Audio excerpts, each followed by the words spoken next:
Mateo, ang henyo. Credit to the author. M281-90. Ang mga pangalan po na nandito ay galing sa mga name generator. Kung meron man pagkakatulad sa mga pangalan ng tao o lugar at pangyayari, ito ay tunay na hindi sinasadya. Ang tagumpay ni Mateo ay umabot sa isang kritikal na punto nang bigla niyang maramdaman ang enerhiya ng asensya sa paligid niya na humihina at halos hindi na niya kayang suportahan ang kanyang tagumpay. Ang paglitaw ng ganoong sitwasyon ay nagparamdam sa kanya ng kaunting pagkalito. Nang bahagyang iminulat niya ang kanyang mga mata, nakita niya ang ibang tao bukod sa kanya. Tila ang taong ito ay unti-unting lumalampas din. Mas malakas ang essence energy tempest ng kalaban kaysa sa kanya. Malinaw na nasa antas ito ng lakas na dapat taglayin lamang ng isang Crystal Formation Realm martial artist. Mabilis na naunawaan ni Mateo ang sitwasyon. Kahit mukhang hindi pamilyar ang taong ito, sa pagtingin pa lang sa kabilang panig na piniling dumaan sa tabi niya, halatang may masama siyang intensyon. Hindi kailanman magiging magalang si Mateo sa mga ganitong klaseng tao. Bahagyang kumunat ang mga labi ni Mateo. Malamig siyang ngumiti sa sarili at naisip, gusto mo bang maglaro ng Plundering Essence Energy? Iiyak ka. Dahil gustong makipaglaro ng kabilang panig, hahayaan na lang niya itong magpakabusog. Tila naramdaman ni Zuriel ang sulyap ni Mateo, lumingon din siya kay Mateo at nag-thumbs down gesture. Malalim ang ibig sabihin ng pang-aasar. Napaka-arrogant talaga. Ang lakas ng loob ng lalaking ito na gawin ang ganitong nakakainis na kilos. Talaga bang itinuturing niya itong parang walang kasama ang ating Tranquil Cloud Sect? Naalala ko. Nakasuot siya ng uniforme ng Heavenly Sky Sect. Isa siyang disipulo ng Heavenly Sky Sect. Ano? Bakit tatakbo ang isang disipulo ng Heavenly Sky Sect papunta sa ating Tranquil Cloud Sect para sa mga Breakthrough Realm? Tanga ka ba? Paano siya napunta rito para makalusot sa mga kaharian? Nandito lang siya para magpasikat. Sinasamantala niya ang enerhiya ng asensya para sa sarili niyang tagumpay kasama si Mateo, dahilan para mabaigo ang tagumpay ni Mateo, at kahit na gumawa ng ganoong kilos ng kamay sa harap ng napakaraming tao sa amin, talagang binyo-bully niya ang aming Tranquil Cloud Sect dahil wala siyang kasama. Maaaring ganoon nga, ngunit ang disipulong ito ng Heavenly Sky Sect ay talagang napakalakas. Kailangan nating gumawa ng napakaraming paghahanda bago tayo makalusot sa mga kaharian at pagkatapos ay maghanap ng isang liblib na lugar para mag-isa. Ngunit tumakbo lang siya papunta rito ng diretso para makalusot. Bukod pa rito, tingnan mo ang kanyang hitsura. Malinaw na marami pa siyang natitirang lakas na para bang ang paglusot ay parang kumakain ng karaniwang pagkain para sa kanya. Sabi ko, pwede mo bang itigil ang pagpapataas ng moral ng ibang tao at pagpapababa ng ating prestihiyo? Alam mo rin ang talento ni Mateo. Baka may himala na mangyari. Nang makilala ng mga disipulo ng Tranquil Cloud Sect ang pinagmulan ni Zuriel, sila ay nagkaroon ng iisang galit sa kaaway. Bagamat karamihan sa kanila ay hindi pa nakakita ng mga tao ng Heavenly Sky Sect, alam nilang lahat ang pagiging mapang-api ng Heavenly Sky Sect. Bagkus, si Mateo ang walang kaalam-alam tungkol dito. Nang harapin ang pang-aasar ni Zuriel, bahagya lamang siyang ngumiti at tumayo. Ayaw lang talagang pakialaman ni Mateo ang ganitong uri ng walang kwentang pang-aasar. Sa pananaw ni Mateo, ang ganitong uri ng pang-aasar ay parang mga shrew na sumisigaw at nagmumura sa publiko. Pinagalitan mo ako ng isang pangungusap, kaya kailangan kitang pag-alitan. Ang pinakamahusay na paraan para maalis ang kay-abangan ng kabilang panig ay ang talunin ang kabilang panig. Talunin hanggang sa tunay silang makumbinsi. Seal ng pagtitipon ng espiritu. Sigaw ni Mateo. Para lang makita ang mga kamay ni Mateo na gumagalaw na parang mga multo. Isa-isang nagpaputok ang mga selyo. Bigla na lang, muling naging marahas ang Essence Energy Storm ni Mateo. Sa simula, ang Essence Energy Storm ni Mateo ay naging napakanipis na dahil sa pananakop ni Zuriel na may panganib na maglaho anumang oras. Pero ngayon, parang tinurukan ng mga stimulant ang Essence Energy Tempest ni Mateo, pilit na inaagaw ang maraming Essence Energy mula kay Zuriel, at patuloy pa itong lumalakas. Bilang isang mataas na ranggong alchemist, kinailangan niya maging dalubhasa sa hindi mabilang na mga seal. May mga pagkakataon na ang isang alchemist ay nangangalap ng enerhiya ng asensya upang mapataas ang kalidad ng mga medicinal pills. Ang spirit gathering seal na ito ay isang mas mababang uri ng seal sa kanila. Madalas itong gamitin ni Mateo noong mababa pa ang kanyang kaharian sa kanyang nakaraang buhay. Matapos umangat ang kanyang kaharian, bihira niya itong gamitin. Pero kapag ginagamit na ito ngayon, napakatalino pa rin nito, at ang epekto ay napakalakas din. Sa gabay ng selyo, ang Essence Energy Storm ni Mateo ay parang isang vortex, na patuloy na lumalaki. Haha, hindi ba't sinabi ko na hindi basta-basta matatalo si Mateo? Paano kung isa siyang Crystal Formation Realm ng Heavenly Sky Sect? Ipinakita niya ang kanyang maliit na kakayahan sa harap ng isang ekspertong tulad ni Mateo, nakulong niya ang sarili niya, di ba? Tama. Hintayin mong makuha ni Mateo ang enerhiya ng asensya na nasa tabi niya ng malinis. Tingnan mo kung paano siya makakalusot. Hindi naman. Para maging mayabang, kailangan mo ring tingnan ang ibang tao. Mamamatay ka ng napakalungkot kung haharap ka sa isang henyo na nakakaintindi ng tunay na layunin. Haha. Habang nakatingin kay Mateo na binabago ang takbo ng sitwasyon, naramdaman ng mga disipulo ng Tranquil Cloud Sect na natalo na sila. Kahit hindi pa nila gaanong kilala si Mateo, itinuring na nila itong sarili nilang mga kababayan. Lalo na sa harap ng pang-aasar ng mga tagalabas, ang ganitong uri ng pagkilala ay walang katapusang lalawak. Malinaw na nalaman din ni Zuriel ang pagbabagong ito at hindi niya napigil ang maging labis na namangha. Mayroong isang hindi madaanang agwat sa pagitan ng Middle Stage Crystal Formation Realm at Middle Stage Spirit Condensation Realm. Ang kaguluhang dulot ng kanyang pagpasok sa mga realm ay napigilan ng isang maliit na Middle Stage Spirit Condensation Realm. Hindi nakakapagtaka na si Quinley ay naging malabo kanina, parang pinahahalagahan niya ang sarili niyang mga gamit. Kung titingnan mo ngayon, may kakaiba talaga. Hey, talagang kakaunti ang kakayahan mo. Pero kung iniisip mong kaya mo akong talunin ng ganito, masyado kang inosente. Bumalik ka para sa akin. Kasabay ng mahinang sigaw, muling tumaas ang aura ni Zuriel.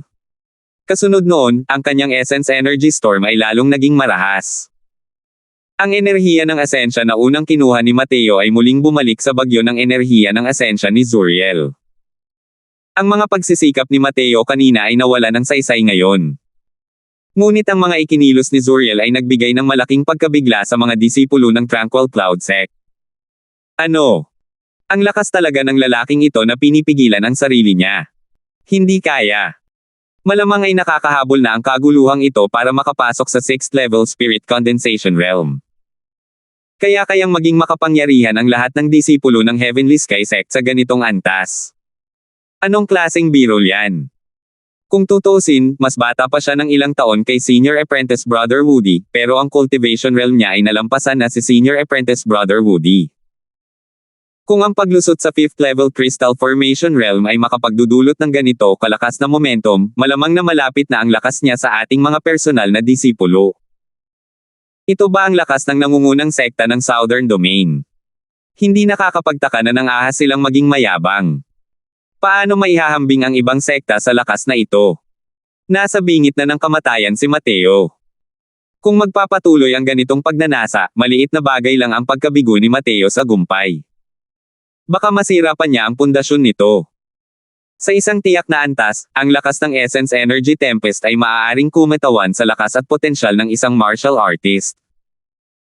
Ang bagyo ng enerhiya ng asensya ng makalusot si Mateo ay ilang beses na mas malakas kaysa sa mga ordinaryong tao. Maaari itong magpakita ng kanyang lakas sa isang tiyak na lawak. Ngunit dahil sa napakalakas ng Essence Energy Storm ni Zuriel, ang tunay niyang lakas ay tiyak na mas malakas kaysa sa isang 4th level Crystal Formation Realm. Kung tungkol naman sa tunay niyang lakas, mahirap sukatin, pero talagang napakalakas nito. Nang makita ang eksenang ito, hindi rin maganda ang ekspresyon ni Quinley. Sa tingin niya, halos kapareho lang ng lakas ni Zuriel si Julian, pero ang edad niya ay halos 10 taon na mas bata kay Julian. Pagkatapos ng 10 taon, hanggang saan kaya maaabot ni Zuriel?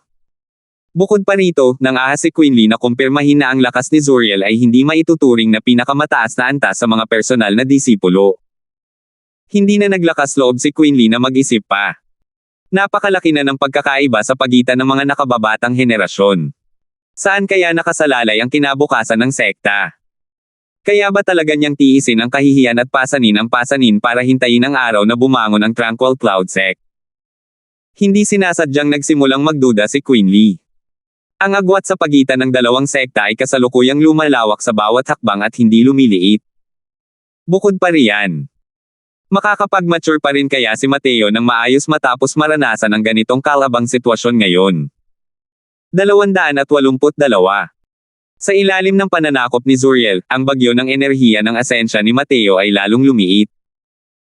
Nang makita ng mga disipulo ng Tranquil Cloud Sect ang eksenang ito, hindi nila namamalayang nakaramdam sila ng pagdadalamati ng isang sorrow sa pagkamatay ng isang kuneho.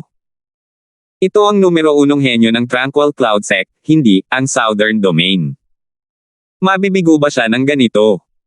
Bagamat hindi sila sumusuko rito, alam din nila na hindi naman sa mahina ang kanilang lakas sa pakikipaglaban. Ang kalaban ang masyadong malakas. Gaano man kahenyo si Mateo, isa lamang siyang martial artist ng Spirit Condensation Realm, habang ang kanyang kalaban ay isang henyong martial artist mula sa nangungunang sekta ng Southern Domain. Marahil sa potensyal, natalo ni Mateo si Zuriel sa ilang kalye. Ngunit sa kasalukuyan, si Zuriel ay isang buong malaking kaharian na mas mataas kaysa kay Mateo. Kung iba pa iyon, wala silang kwalipikasyon para pilitin si Zuriel na gamitin ang buong lakas niya at direktang ibaba na lang ang kanilang mga armas at susuko. Pero si Mateo, isang maliit na martial artist ng Spirit Condensation Realm, ay pinilit na gamitin ang buong lakas ng kabilang panig.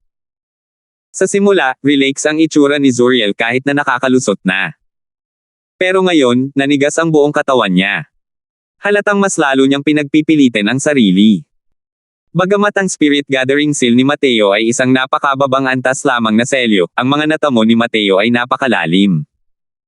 Paano naging ganoon kadaling makuha ang enerhiya ng asensya mula sa kanya? Sa harap ng sitwasyong ito, kalmado ang mukha ni Mateo na parang wala itong kinalaman sa kanya. Nakita ko lang siyang mahinahong kumuha ng ilang essence crystals at casual na binugbog ang mga ito. Nagbago ang mga ito at naging ilang sinag ng liwanag na lumilipad sa iba't ibang direksyon. Ang mga essence crystal ay mga malakristal na katawan na nabuo mula sa enerhiya ng asensya ng langit at lupa. Mayroong malakas ngunit dalisay na enerhiya ng asensya na nakapaloob dito. Kadalasang gumagamit ng mga essence crystal ang mga disipulo ng sect kapag naglilinang.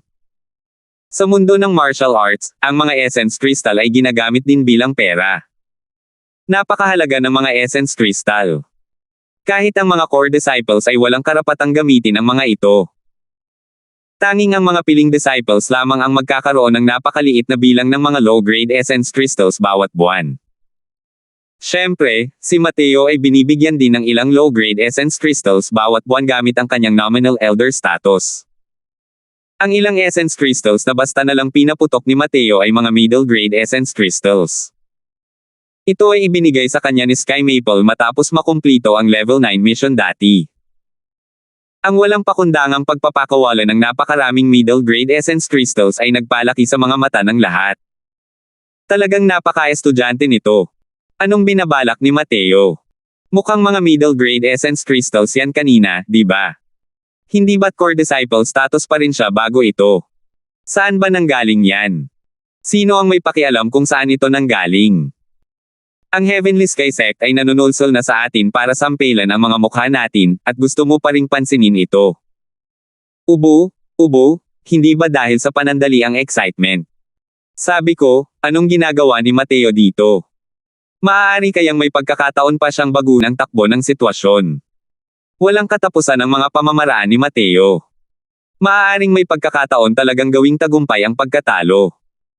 Gamit ang napakaraming middle-grade essence crystals ng sabay-sabay, hindi maaaring maghagis ng mga bato si Mateo para maglaro, di ba? Anong nangyayari? Bakit pakiramdam ko ay nauubos ang enerhiya ng nakapalibot na asensya? Sa kasalukuyan, ang buong atensyon ni Zuriel ay nasa pag-agaw ng enerhiya ng asensya ni Mateo at paglusot. Hindi niya nakita ang mga kilos ni Mateo. Pero sa pagkakataong ito, bigla niyang naramdaman na may mali. Ang nakapalibot na enerhiya ng asensya ay biglang lumapot, at lalong dumami ang mga agos. Nang iminulat ni Zuriel ang kanyang mga mata para tumingin, agad na napatalon sa takot si Zuriel. Habang kumikinang ang ilang mga ilaw sa paligid ni Mateo, ang nakapalibot na enerhiya ng asensya ay lalong naging mabangis. Spirit Gathering Formation. Baliw ka na ba, punk? Mapupuno ang dantiyan mo hanggang sa sumabog ito. Bulalas ni Zuriel. Lumingon si Mateo para tignan siya at sinabing may bahagyang ngiti, walang problema. Hindi ba't naroon ka para ilibing kasama ko? Kakaibang sigaw ni Zuriel, baliw. Baliw ka talaga. Tumigil ka. Ginamit ni Mateo ang mga middle grade essence crystals bilang mata ng formation para bumuo ng tier 3 spirit gathering formation. Sa simula, dahil sa lakas ng spirit condensation realm ni Mateo, imposibleng makapagtayo ng tier 3 spirit gathering formation. Ngunit hiniram niya ng matalino ang essence energy storm ni Zuriel, pinangunahan ang malaki laban sa maliit, dinaig ang mas malaking puwersa gamit lamang ang kaunting lakas, at matagumpay na naitayo ang nitong hanay. Na-activate na ang formation. Ang essence energy sa nakapalibot na 12 milya na radius ay sinipsip ng spirit gathering formation. Sa ganyang kapangyarihan, kalimutan mo na si Zuriel, isang maliit na 4th level crystal formation realm. Kahit na nandito ang isang 9th level crystal formation realm, hindi rin sila mangangahas na manghiram ng ganitong essence energy storm para makapag-breakthrough. Kahit paano tingnan, ang paggawa nito ni Mateo ay isang paraan ng pagkawasak na magkasama. Kung magpapatuloy silang dalawa sa pag-abot dito, ang resulta ay kamatayan lamang ng enerhiya ng asensya. Ang ganitong antas ng bagyo ng enerhiya ng asensya ay malinaw na lumampas na sa limitasyong kayang tiisin ni Zuriel. Hindi ba gustong sumali nitong senior apprentice brother sa kasiyahan? Mas lalo pa akong naghanda ng kasiyahan para sa iyo. Bakit hindi ka sumali ngayon? Bahagya pa ring ngumiti si Mateo habang sinasabi niya ito. Paano naman kaya makikipagtalo si Zuriel kay Mateo sa oras na ito? Kung magpapatuloy ito, sisubog ang kanyang dantian dahil sa pamamaga. Kalmayan natin at mag-usap. Kanina lang, ako ang padalos-dalos. Alisin mo muna ang porma sayon mo sa kakamagsalita. May bahid na ng pagsuko si Zuriel sa mga salita niya. Si Zuriel ay parang isang palaso na nakaukit sa pana ngayon. Kailangan itong lumipad. Kung susuko siya sa paglusot, tiyak na makakatanggap siya ng negatibong reaksyon at makakaapekto sa kanyang paglusot pagkatapos ng araw na ito. Kung magpapatuloy siya sa paglusot, paano niya makakayanan ang ganitong bagyo ng enerhiya ng asensya? Sa simula ay iniisip niyang patayin ang Tranquil Cloud Sect, ngunit ngayon, mahirap nang bumaba sa kabayo ng tigre. Pero tumawa si Mateo at sinabing, napakapursigido ko. Kung mahahanap ako ng iba na maglaro, siguradong maglalaro ako hanggang dulo. Maaari kang pumili na umatras kung hindi ka naglalaro. Ikaw. Sige. Gusto kong makita kung paano ka magpapakamatay maya-maya. Nagngalit ang mga ngipin ni Zuriel at sinabi. Wala kang pakialam dyan, walang pakialam na sabi ni Mateo. Nagdesisyon na si Zuriel na huwag nang maglaro pa. Gusto na niyang pigilan ang breakthrough at umatras palabas ng Essence Energy Storm. Sakto ang tiyempo ng pag-atres ni Zuriel. Nabuo na ang Essence Energy Storm na natipon ng Spirit Gathering Formation. Kahit umatras pa siya ngayon, huli na para baliwalain ito ni Mateo. Hindi makapaniwala si Zuriel na talagang nang-ahas si Mateo na pasukin ang mga kaharian sa lugar na ito. Pilit na itinigil ni Zuriel ang kanyang pagsalakay at agad na nakaranas ng matinding reaksyon. Nakaramdam lamang siya ng metal na lasa sa kanyang lalamunan, at isang subo ng dugo ang muntik ng isuka ngunit pilit niya itong pinigilan. Tumalon siya ng buong lakas at talagang natiis ang marahas na unos ng enerhiya ng asensya at sumugod palabas nito. Ang bagyo ng enerhiya ng asensya ay kasalukuyang halos nagmaterialisado na, nakikita ng hubad na mata. Parang buhawi. Ang kakayahang umatras ng dahan-dahan ni Zuriel ay nagpakita rin ng kanyang napakalakas. Pagkatapos lumabas, wala na ang kaiabangan ni Zuriel gaya ng dati. Ang uniforme ng Heavenly Sky Sect na suot niya ay punit-punit na dahil sa bagyo ng enerhiya ng asensya. Pagkatapos umalis sa Essence Energy Storm, hindi na nakapagpigil pa si Zuriel at sumuka ng isang malaking subo ng dugo. Inilaan niya ang lahat ng kanyang lakas ngayon lang para makalusot ngunit pilit siyang pinigilan muli nito. Malinaw na nagtamo siya ng napakalakas na backlash at nagtamo na ng matinding internal injuries. Kung mabibigo sa pagkakataong ito, sa susunod na gugustuhin ni Zuriel na muling makaabot sa 5th level Crystal Formation Realm, malamang na hindi na ito magiging madali. Siyempre, dahil sa talento ni Zuriel, hindi maiiwasan ang pagtagumpayan. Ngunit tiyak na maaantala siya nito ng napakatagal. Habang iniisip ang mga pangyayaring ito, nakaramdam ng matinding depresyon si Zuriel. Sa pagkakataong ito, sinubukan talaga niyang magnakaw ng manok ngunit nauwi sa pagkawala ng bigas. Pero nang makita si Mateo na nasa puso pa rin ng Essence Energy Storm, isang bakas ng tuwa ang sumilay sa puso ni Zuriel. Hahaha, talagang may puka na ang punk na ito. Napaka-desperado niya hanggang sa mamatay siya sa pag-arte. Sa sobrang lakas ng bagyo ng enerhiya ng Asensya, gusto kong makita kung paano ka makakalusot. Gusto ko talagang makita ngayon kung anong klaseng anyo ang makikita mo kapag sumabog ang katawan mo, at namatay ka. Humarap si Zuriel at parang baliw na sinabi. 283. Nasa gitna ng bagyo si Mateo, kumakaway ang kanyang mga damit. Sa kasalukuyan, ang bangis ng enerhiya ng Asensya sa paligid niya ay halos nakakasukol na. At ang tagumpay ni Mateo ay pumasok na rin sa kritikal na yugto sa oras na ito. Sa ganoong karahasang enerhiya ng Asensya, hindi man lang ito kayang pinuhin ng mga ordinaryong tao. Lalo na ang pagtawid sa mga kaharian. Ngunit ang enerhiya ng Asensya na dumadaloy sa loob ng katawan ni Mateo sa labas ng kanyang katawan ay nagdulot ng matinding kaibahan. Nang makapasok ang marahas at namuong enerhiya ng Asensya sa katawan ni Mateo, agad itong naging hindi kapani-pani walang maamo. Sa harap ng Spirit Bristle 9 niyang Divine Art, ang antas ng enerhiya ng Asensya na ito ay talagang hindi karapat-dapat banggitin. Gayunpaman, ang enerhiya ng Asensya ay labis na sagana sa kasalukuyan. Walang tigil na nagpino si Mateo at naabot ang kritikal na punto ng 7th level Spirit Condensation Realm sa lalong madaling panahon. Malapit nang makalusot. Kaunti na lang. Sana walang mangyari kay Mateo. Bakit may mangyayari ngayon? Ito ang pinakamapanganib pagkatapos malusutan. Ang paglusot sa bottleneck ay nangangailangan ng malaking halaga ng essence energy, tulad ng pagputok ng tubig baha sa water gate. Pero kapag nabuksan na ang floodgate na ito, hindi na magiging madali ang pag-asang isara ito. Oo. Karaniwan, kapag nakalusot tayo, mag-iipon tayo ng isang essence energy storm na katugma ng ating kaharian para makontrol natin ito. Pero ang essence energy storm na ito ay lumampas na ng malaki sa limitasyong kayang tiisin ni Mateo. Kapag bumukas na ang floodgate, natatakot ako. Babagsak ito. Nang makitang malapit ng makalusot si Mateo, mayabang na sinabi ni Zuriel na malubhang nasugatan, isang maliit na spirit condensation realm ang talagang nang-ahas na makalusot sa loob ng isang marahas na bagyo ng enerhiya ng Asensya. Hindi mo talaga alam kung paano nakasulat ang salitang kamatayan. Maya-maya, kapag nakita kanilang winasak, iniisip ko kung anong uri ng ekspresyon ang makikita ng mga tao ng Tranquil Cloud sect mo. Hehe. Sa sandaling ito, biglang lumaki ang aura ni Mateo at naging mas malakas kaysa dati. Napakalinaw na nalagpasan niya ng isang beses ang bottleneck ng 7th level Spirit Condensation Realm. Parang lumundag ang puso ng lahat. Maraming tao ang hindi sinasadyang pumikit.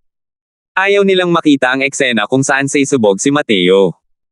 Kasabay nito, ang enerhiya ng Asensya sa paligid ni Mateo na lalong naging magulo ay naging isang bungkos ng malaambon na estado. Mula rito, makikita kung gaano kakapal ang enerhiya ng Asensya sa gitna ng bagyo. Natakpin ng makapal na hamog ang katawan ni Mateo. Hindi na makita ng labas ang nangyayari sa loob. Pero alam ng lahat na si Mateo ay kasalukuyang nakikipagbuno sa malabahan na enerhiya ng Asensya. Patay na siya. Patay na siya. Talentado rin ang batang ito para makapagtayo ng isang hindi kapani-paniwalang tier 3 spirit gathering formation. Ang essence energy sa mata ng formation ay halos naging liquid state na. Kahit ako pa ang makalusot sa mata ng formation, malamang sumabog na ako ngayon, lalo na ang isang 7th level spirit condensation realm. Direktang hinatulan ni Zuriel si Mateo ng kamatayan. Sect Master, Mateo, siya. Nag-aalalang sabi ng disipulong tumanggap kay Zuriel kanina. Huminga ng malalim si Quinley at bumantong hininga, sa ngayon, si Mateo lang ang makakapigil sa sarili niya. Ipagdasal mo na sana ay makalabas siyang buhay. Medyo walang tiwala sa sarili ang mga salitang ito kahit gaano pa ito marinig. Sa ganitong sitwasyon, napakaliit ng posibilidad na makatakas siya. Habang unti-unting lumilipas ang oras, wala pa ring gumagalaw sa mata ng pormasayon. Unti-unting naglalaho ang pag-asa ng lahat. Kung makakaalis lang si Mateo, matagal na sana siyang umalis. Ngayon, sa ganitong mga sitwasyon, malamang mas nakakatakot pa ito kaysa sa maganda. Sa kasalukuyan, uminom si Zuriel ng mga gamot na nakakakontrol sa mga panloob na pinsala at bumalik sa tabi ni Quinley. Sectmaster Lord, sa tingin ko ay hindi na kailangang maghintay pa. Wala nang aktibidad pagkatapos ng mahabang panahon, malamang ay naging buo na ang batang iyon, masayang sabi ni Zuriel. Nang marinig ang mga salitang ito, ang buong pagkatao ni Quinley ay nagyelo. Agad na nakaramdam si Zuriel ng isang malakas na presyon na dumadaloy palabas. Nagpakita ako ng pagtitiis sa lahat ng posibleng paraan dahil sa mukha ng iyong amo. Sa tingin mo ba ay maaaring masahin ang aking Tranquil Cloud Sect ayon sa gusto mo? Kung nandito lang ang iyong amo, matatakot pa rin ako. Ikaw, isang Crystal Formation Realm, na umaabot sa isang bakuran pagkatapos kumuha ng 1 pulgada, sa tingin mo ba talaga ay gawa ako sa luwad? Taglay ni Quinley ang makapangyarihang pagkamangha ng isang half-step Soul Sea Realm, dinurog si Zuriel hanggang sa hindi na ito makahinga. Ang walang humpay na pang-uuyam ni Zuriel ay sa wakas ay nagpagalit sa Panginoong ito ng isang sekta. Para maging Panginoon ng isang sekta, si Quinley ay talagang hindi isang mahusay na taong kayang sirain ang lahat. Ang dahilan kung bakit siya pumapayag para sa pangkalahatang interes ay para lamang itago ang kakayahan at maglaan ng oras, para magsikap na magkaroon ng oras para lumaki ang nakababatang henerasyon ng Tranquil Cloud Sect. Pero ngayong hindi natiyak ang buhay o kamatayan ni Mateo at malapit nang mawala ang pinakamalaking pag-asa ng sekta, nawala na rin ng huling bakas ng pasensya si Quinley. Nang ilabas ng isang mabangis na tigre ang mga pangil nito, ang isang taong umasta sa karelegan ng tigre tulad ni Zuriel ay nawalan na ng gaanong espasyo para mabuhay. Inilabas ng buo ni Quinley ang kanyang aura. Pakiramdam ni Zuriel ay dinudurog siya ng isang napakalaking bundok. Maging ang kanyang mga ngipin ay nangangatel. Saka lang naunawaan ni Zuriel sa sandaling ito na ang tila mahina at walang kakayahang Sectmaster ng Tranquil Cloud Sect na ito ay mayroon palang napakalaking lakas. Napakalakas na pressure, ngayon lang ito naramdaman ni Zuriel sa sarili niyang amo noon. Hindi na kaya mababa ang lakas ni Quinley kumpara sa lakas ni Master. Paano ito naging posible? Ikaw. Ang lakas ng loob mong hawakan ako. Ako ang sugo ng Heavenly Sky Sect. Hindi ka ba natatakot na maglunsad ng digmaan ng sekta? Nagngingit-ngit si Zuriel at sinabing. Malamig na ngumisi si Quinley at sinabing, mabuti pang ipagdasal mo na sana ay maayos si Mateo. Kung hindi, gagamitin kita bilang sakripisyo ngayon. Digmaan ng sekta. Sa tingin mo ba ay kaya mong magdulot ng digmaan ng sekta sa mga katulad mo? Masyado mong minamaliit ang sarili mo. Kung kayang lipulin ng Heavenly Sky Sect ang Tranquil Cloud Sect ko ng ganoon kadali, bakit pa sila maghihintay hanggang ngayon? Naisip ni Zuriel nang marinig niya ito, at ang kulay ng kanyang mukha ay naging parang patay na puti. Nanghihina siyang bumagsak sa lupa. Ang 8 dakilang sekta ay may kanya-kanyang forte, ngunit nagpipigil din sa isa't isa. Ang aking Tranquil Cloud Sect ay hindi kasing lakas ng iyong Heavenly Sky Sect, ngunit ang isang digmaan ng sect ay magdudulot ng domino effect. Hindi ba natatakot ang iyong Sectmaster na magtulungan ang iba pang 7 sect? Tutal, ang ating ngayon ay ang kanilang kinabukasan. Hindi lahat ng Sectmaster ay bobo. Paano nila hindi maiintindihan ang lohikang ito? Isa-isang tumatak sa kaibuturan ng mga salita ni Quinley, nagsalita hanggang sa lalong namutla ang kutis ni Zuriel. Sanay na maging mayabang ang mga disipulo ng Heavenly Sky Sect habang ang Tranquil Cloud Sect ay laging mababa ang profile, na nagresulta sa pag-iisip ni Zuriel na ang Tranquil Cloud Sect ay isa lamang bulok na persimmon, na kayang gawin ang huli ayon sa gusto niya at walang respeto kahit kay Quinley. Kung titingnan ngayon, isa lamang siyang payaso. Hindi man lang siya utot sa harap ni Quinley. Dahil sa lakas ng Sea Transformation Realm, wala talagang karapatan ang sino man na magsalita sa interaksyon ng mga sekta. Sino ang mag-aakala na ang Quinley na kilalang mahina noon ay mayroon ding ganitong kabangges na panig? Habang nakatingin sa makapal na hamog na iyon, biglang natuklasan ni Zuriel na nakagawa siya ng isang malaking pagkakamali ngayon, nahawakan niya ang reverse scale ni Quinley. At ang batang ito na nagngangalang Mateo ay ang reverse scale ni Quinley. Paano malalaman ni Zuriel ang iniisip ni Quinley? Kasalukuyang iniisip ni Quinley kung paano magbibigay ng ulat sa misteryosong amo ni Mateo.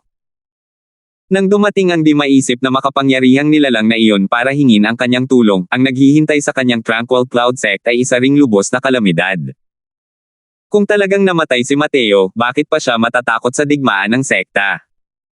Kung ikukumpara sa misteryosong ekspertong iyon, walang-wala ang Heavenly Sky Sect. Sa oras na iyon, malamang hindi lang ang kanyang Tranquil Cloud Sect ang mga nawasak. Gayon din, hindi rin makakatakas sa responsibilidad ang Heavenly Sky Sect. 284. Hindi rin ako natatakot na sabihin sa iyo na si Mateo ay isang walang kapantay na henyo na natuklasan ng aking Tranquil Cloud Sect. Siya ang kinabukasan ng aking Tranquil Cloud Sect. Kung may mangyari sa kanya ngayon, siguradong patay ka. Mabangis na sabi ni Quinley na may seryosong ekspresyon. Naramdaman ni Zuriel ang pangangilig ng kanyang anit. Ramdam niya ang galit ni Quinley. Ang mga salitang ito ay hindi lamang para takutin siya. Bibaliw ka ba? Para mag-udyok ng digmaan sa sekta kahit ano pa ang mangyari para sa isang henyo na hindi pa ganap na nag-iisip. Pakiramdam ni Zuriel ay masyadong baliw ang mundong ito. Tumigil si Quinley ng walang kapalit para maging kalaban ng Heavenly Sky Sect para sa isang maliit na martial artist na Spirit Condensation Realm.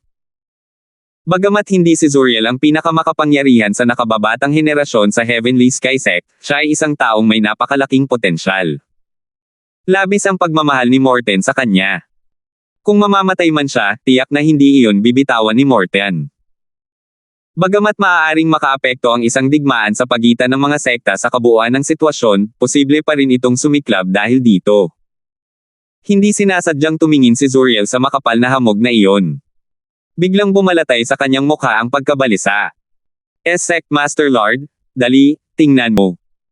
Itinuro ni Zuriel ang direksyon ng Essence Energy Storm at sumigaw. Biglang nagulat si Quinley, at tumingin siya roon, para lamang makita na ang Essence Energy Storm ay kasalukuyang humihina sa nakikitang bilis. Ang ganitong uri ng panghihina ay hindi pagkawatak-watek, kundi pagtatagpo patungo sa mata ng Pormasayon. Parang hinigop ito ng kung ano. Naging seryoso ang ekspresyon ni Quinley. Halos tumalon palabas ng lalamunan niya ang puso niya.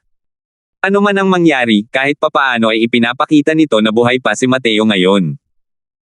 Kung hindi, ang bagyo ng enerhiya ng Asensya ay dapat na unti-unting humina at hindi nahihigop ng ganito. Hanggat hindi namatay si Mateo, ayos lang ang lahat.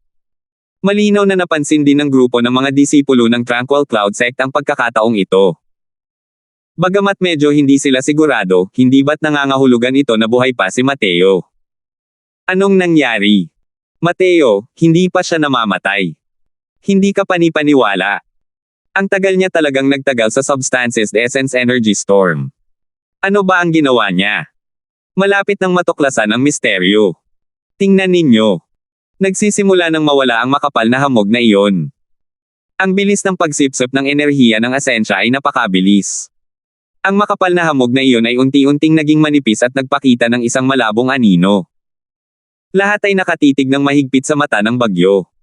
Ang anino na iyon ay lalong lumino. Nakita ng lahat na si Mateo iyon. Nang makitang hindi namatay si Mateo, isang sunod-sunod na sigawan at hiyawan ang nagmula sa karamihan.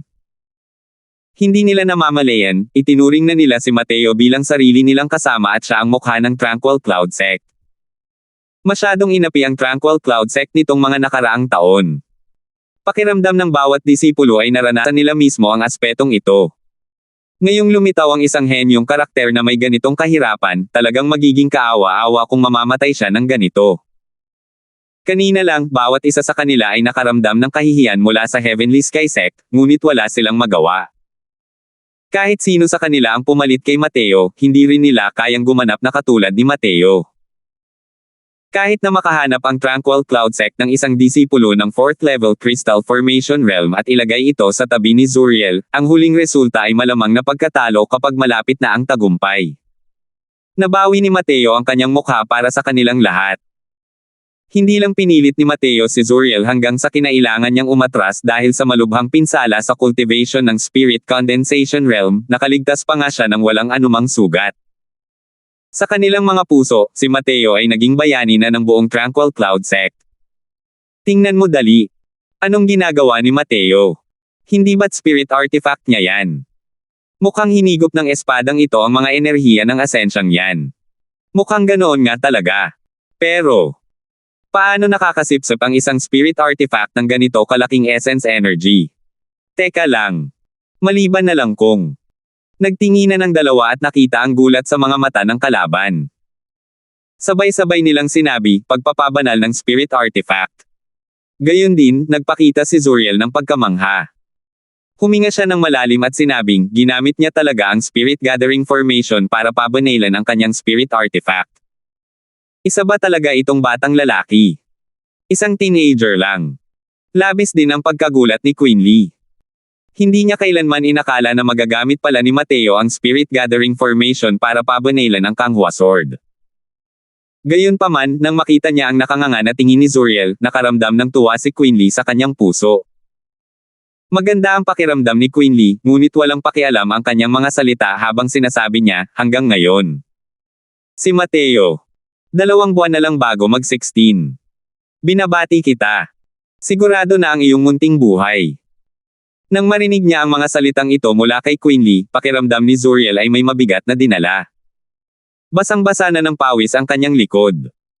Di nagtagal, ang enerhiya ng marahas na asensya ay halos nasipsip na ng malinis. Tahimik na nakasabit ang espadang Kanghua sa harap ni Mateo. Ngunit kasalukuyan itong nawawala ng ilang bahagi ng matalim na hangin at mas malabo kaysa dati. Dahan daw ang iminulat ni Mateo ang dalawang mata. Isang malakas na kalabog ang pinakawalan ni Kanghua Sword at diretsyong sumugod sa abot tanaw. Isang guhit lamang ng umaagos na liwanag ang nakita ng lahat na sumasayaw sa ere, na parang isang kanaryo na nakawala. Ang ganitong uri ng pakiramdam ng kawalan ng alalahanin ay nakaapekto sa lahat. 32 Restriction Spirit Artifact. Sa isang kisap mata, ang isang 8 Restriction Spirit Artifact ay naging isang 32 Restriction Spirit Artifact. Mateo, napakagaling niya talaga.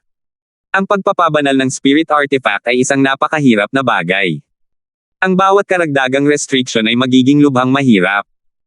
Kailangang siguraduhin na ang pagdaragdag ng mga bagong restriction ay hindi salungat sa mga nauna at matiyak din ang pagtaas ng kapangyarihan. Ang mga ordinaryong Array Formation Master ay hindi maglalakas loob na dagdagan ang mga restriction para sa mga spirit artifact. Hindi normal na bilis ng cultivation, naunawaan ang tunay na intensyon, narinig na ang kanyang mga alchemy daw attainment ay napakataas din. Ngayon, maging ang kanyang Array Formation daw attainment ay napakalakas. Tao pa rin ba siya? Nang maramdaman ang kapangyarihan ng mga paghihigpit na nagmumula sa muling isinilang na Kanghua Sword, lahat ay napanganga sa pagkamangha. Mula 8 restriction hanggang 32 restriction. Napakalaking pagbabago nito. Kung makakapag-cultivate ang Spirit Artifact, ang 8 restrictions hanggang 32 restrictions ay magiging 2 major realms ng magkakasunod. Ang ganitong uri ng napakalaking tawiran ay lubos na magpapataas ng kapangyarihan ng isang spirit artifact. Masasabing ang Kanghua Sword ay nagkaroon ng transformasyon na nagtanggal sa dating sarili nito at muling isinilang. Hindi nakakapagtaka na ito ay labis na natuwa. Tila nababagot sa paglalaro, pinigilan ang kinang ng Kanghua Sword, at masunaring lumapag ito sa mga kamay ni Mateo. Habang hinahaplos ng bahagya ang katawan ng espada, labis din na nasiyahan si Mateo sa sarili niyang gawa. Sa kasalukuyan niyang nasasakupan, ito na ang hangganan ng kaya niyang makamit. Ang 32 restriction ni Kanghua Sword ay sapat na para magtagal siya hanggang sa Sea Transformation Realm. Hindi ka panipaniwala ang mga naabot ni Mateo sa Array Formation daw. Hindi gaanong mahalaga para sa kanya ang pagpapabanal sa isang 32 restriction spirit artifact. Medyo mahirap lang para sa kanya na gawin iyon dahil sa mga limitasyon sa kanyang nasasakupan.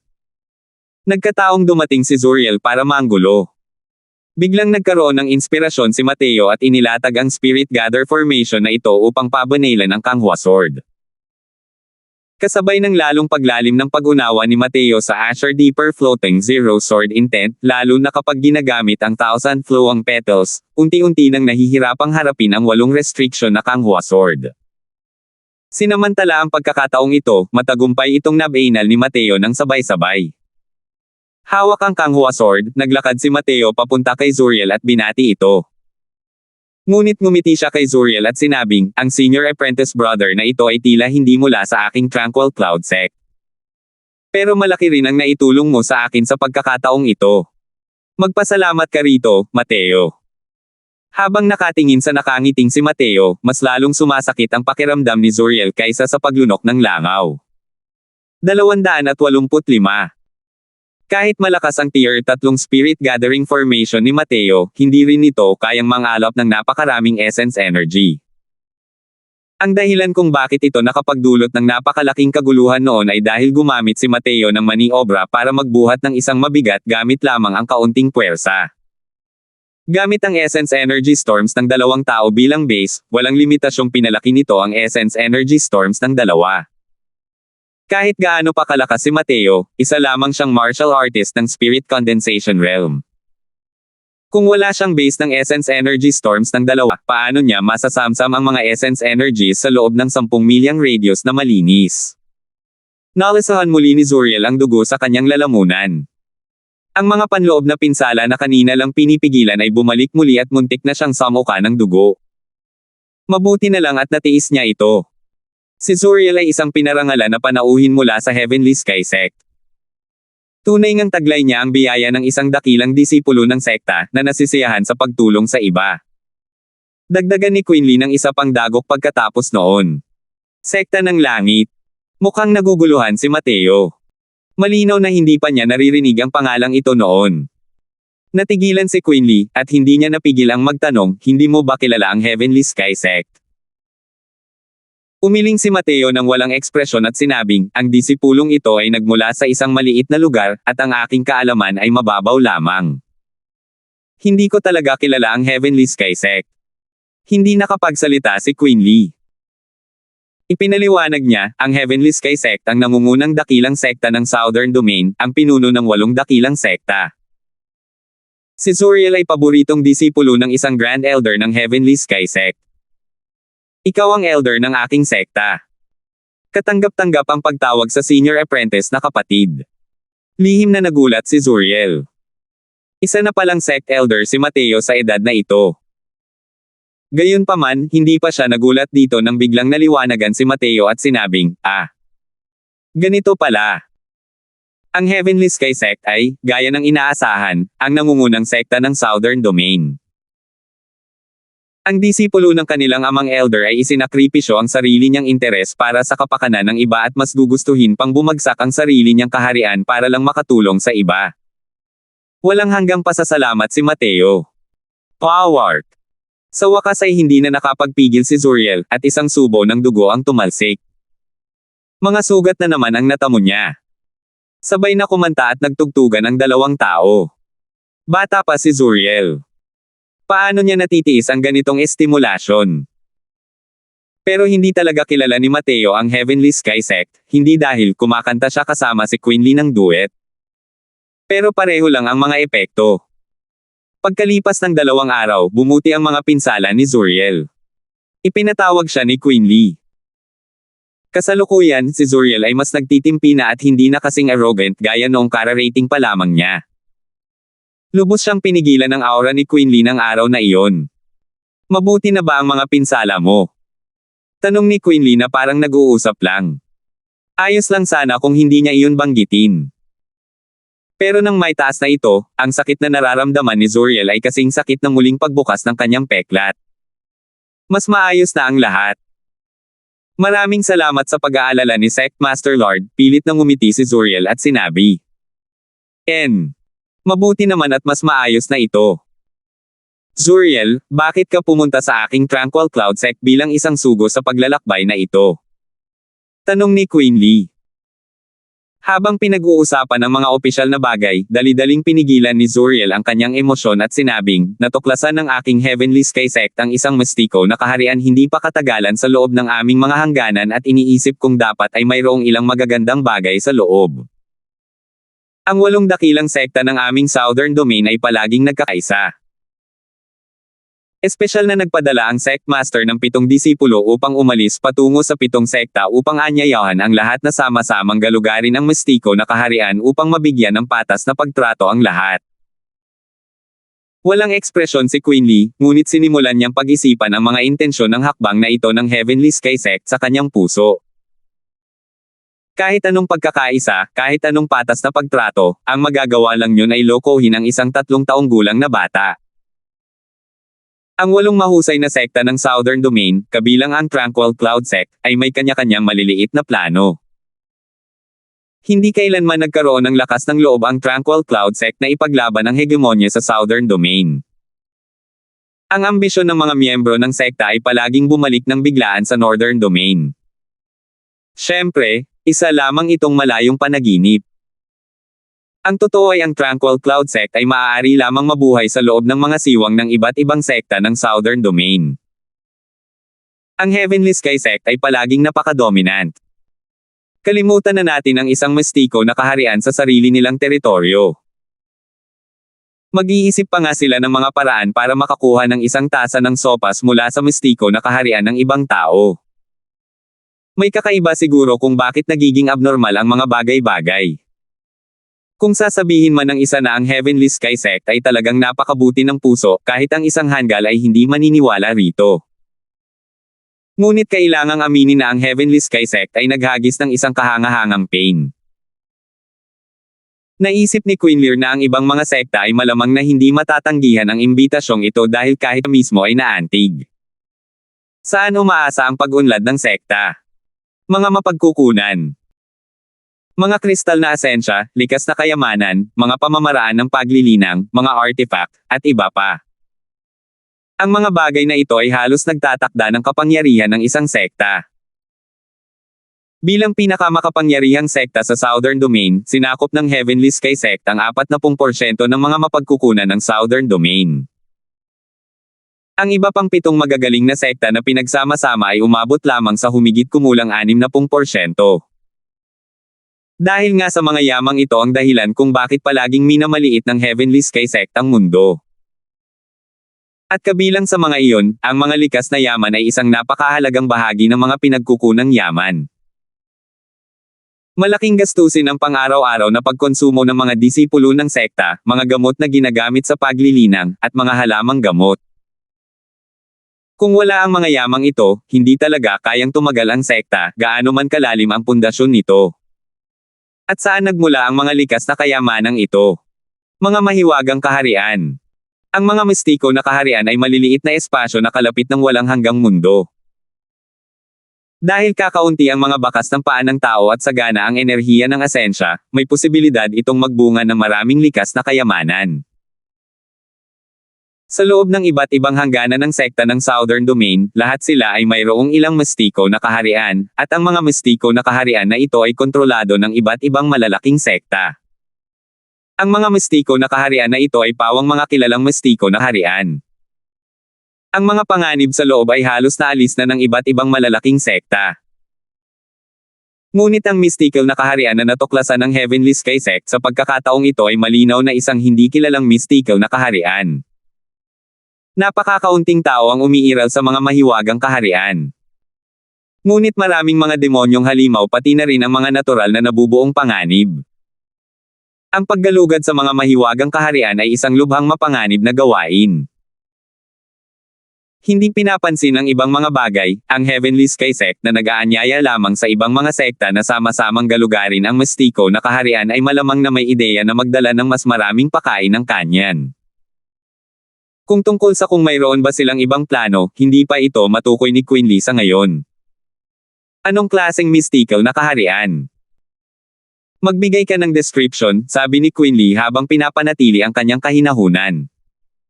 Isang hindi kilalang mystical na kaharian. Nagpadala na kami ng mga tao para mag-imbestiga. Hindi mabilang ang mga likas na kayamanan sa loob. Sinasabing maraming tier 3, quasi tier 4 na mga halamang gamot sa loob. Mayroon ding ilang tier 4 na mga halamang gamot at ilang napakabihirang mga halamang gamot na matatagpuan lahat sa loob. Sabi ni Zuriel. Biglang ngumiti si Queen Lee at sinabing, natatakot akong hindi ito ganoon ka-simple, di ba? Ang gusto kong marinig ay hindi ito. Ano ang nakasalubong ninyong lahat sa loob? Nagbago ang mukha ni Zuriel ngunit mabilis na bumalik sa normal. Mahinahon niyang sinabi, nagpadala kami ng 3 pangkat. Tuluyan silang nalipol. Kumunat ang noo ni Queen Lee at sinabing, anong klaseng mga tao ang pinadala mo?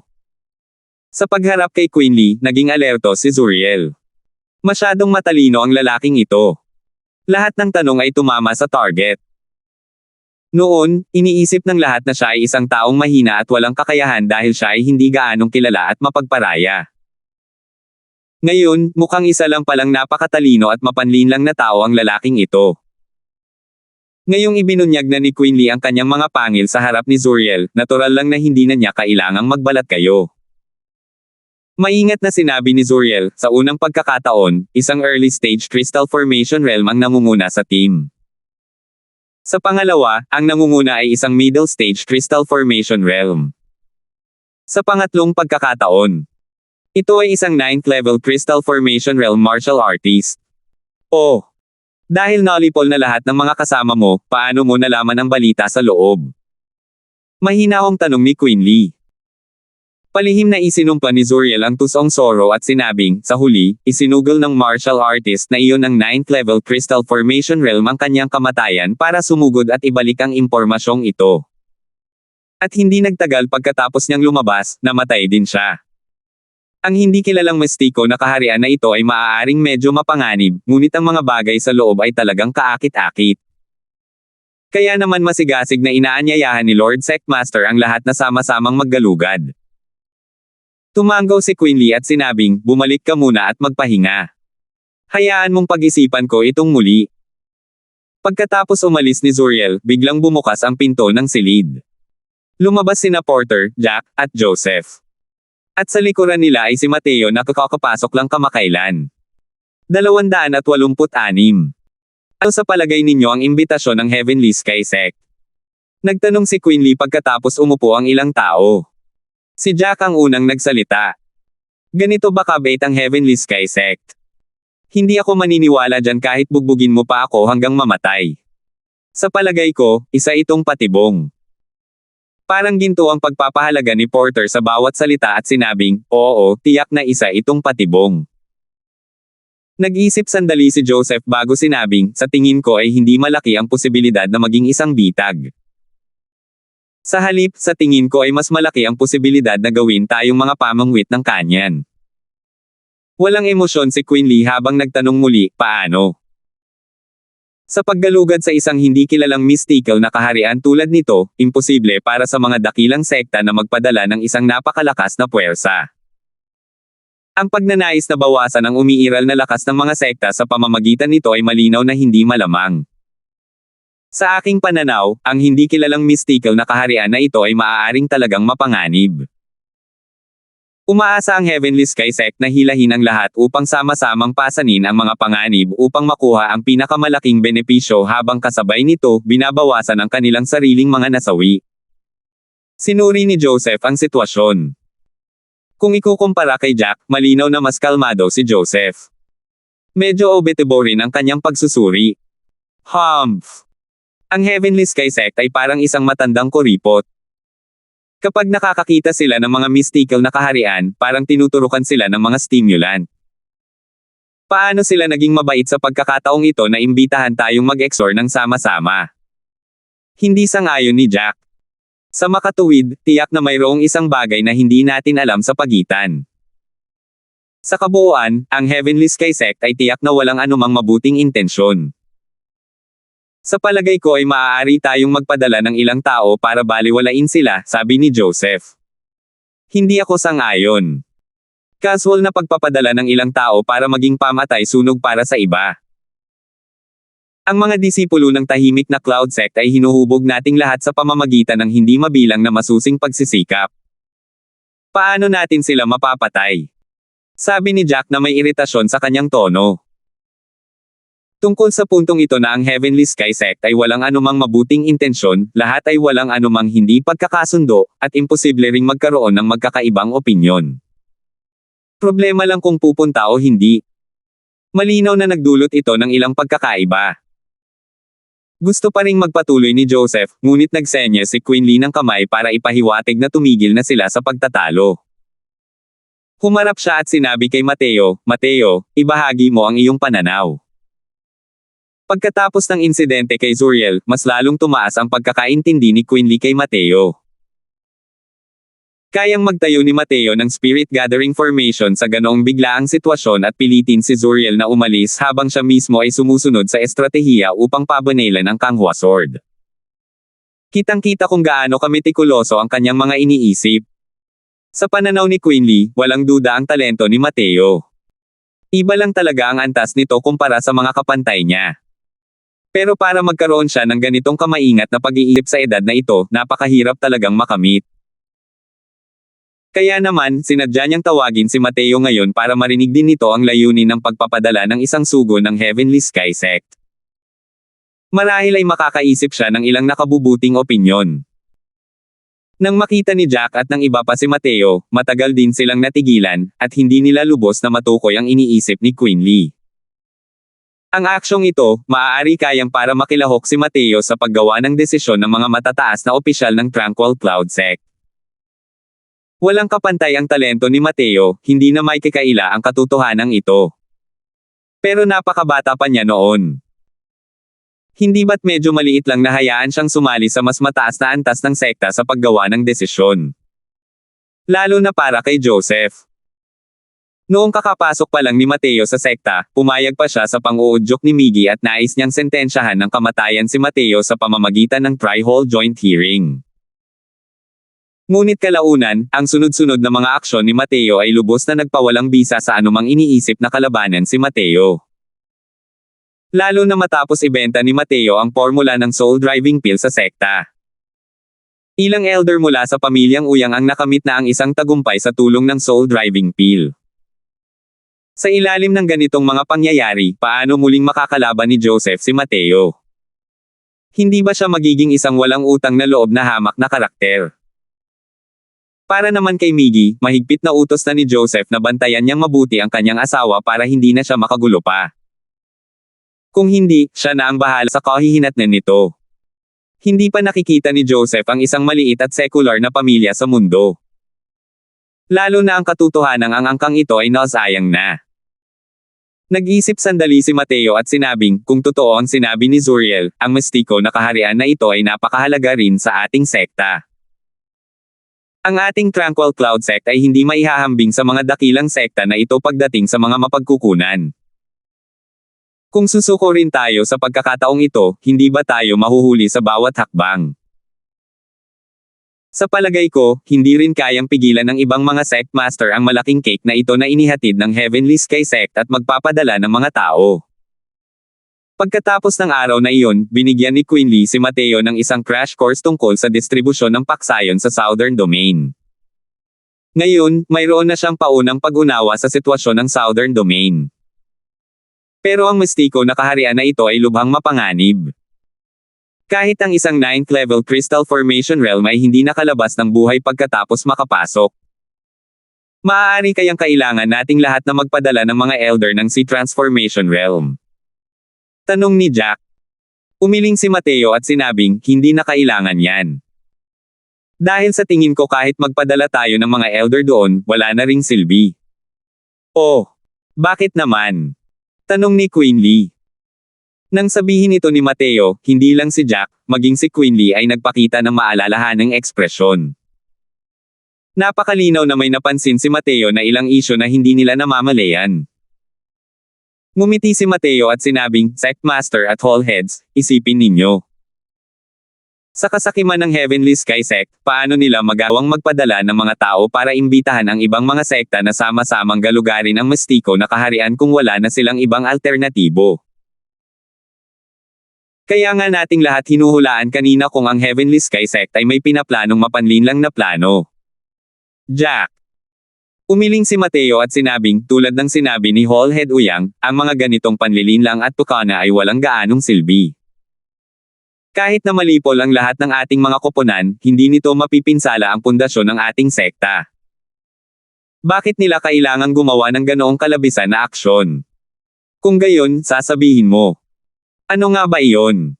Nag-aalalang sabi ni Jack. Bakit sinabi lang ni Zuriel na nagpadala sila ng 9th level Crystal Formation Realm sa Mystic Realm? Kahit na ang Sea Transformation Realm ay isang mid-level na haligi sa iba't ibang malalaking sekta, hindi naman ganoon kahalaga ang buhay ng Heavenly Sky Sect, di ba? Nakangiting sabi ni Mateo. Si Quinley ay lubog sa kanyang iniisip habang sinasabi niya, sinasabi mo ba? Nagpadala na sila ng isang Sea Transformation Realm sa loob. Tumanggaw si Mateo at sinabing, tama. Isa pa, tiyak na hindi nakabalik ng buhay ang si Transformation Realm na iyon. Huminga ng malalim ang lahat. Habang pinag-iisipan ang mga bagay-bagay, ang pagsusuri ni Mateo ang siyang pinakalohikal. Noong nagsasalita si Zuriel, sinasadya niyang takpan ang lugar na ito. Kaya naman hindi ito naisip ng lahat. Tutal, napakahalaga na ng isang 9th level Crystal Formation Realm sa isang sekta. Kahit para sa isang malaking sekta tulad ng Heavenly Sky Sect, imposibleng iwanan sila kung kailan nila gusto.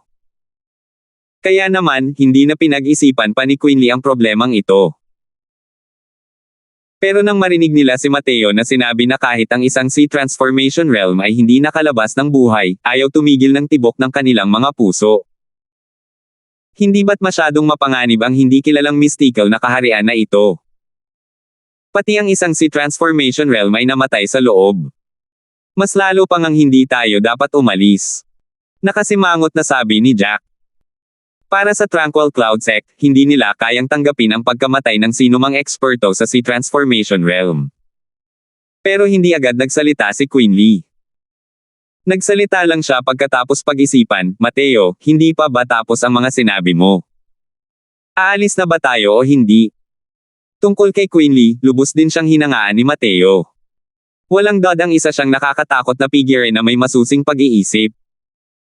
Sa mga nakalipas na taon, kung hindi dahil sa kanya, ang Tranquil Cloud Sect ay maaaring nasa mas mahirap na sitwasyon kaysa ngayon. Tumanggaw si Mateo at sinabing, umalis ka na. Bakit hindi tayo pupunta? Tiyak na maraming likas na kayamanan sa mahiwagang kaharian na ito. Kung hindi, malamang ay pinabayaan na rin ito ng Heavenly Sky Sect. Isa rin itong pagkakataon para sa ating sekta. 287. Mateo. Kahit ang isang Sea Transformation Realm ay nawala ng buhay pagkatapos makapasok. Gusto mo bang ang ating mga matatanda ang maghangad ng sarili nilang kapahamakan? Bihirang magsalita si Porter ng ganito karami. Masyado lang siyang istrikto ngayon. Malamang nauutol ang isang karaniwang disipulo kapag nakita nila ito.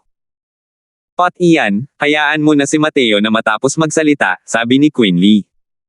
Natigilan si Porter. Agad niyang itikom ang kanyang bibig at nanatiling tahimik. Hindi rin naman ito ikinabahala ni Mateo. Nagpatuloy siya, kung tama ang aking mga haka-haka, maaaring dahil hindi matatag ang espasyo o dahil sa mga paghihigpit sa mga batas. Ang mga martial artist na nasa Sea Transformation Realm pataas ay hindi maaaring makapasok sa mistiko na kaharian na ito. Masyadong mapanganib para sa mga martial artist na nasa Crystal Formation Realm na makapasok.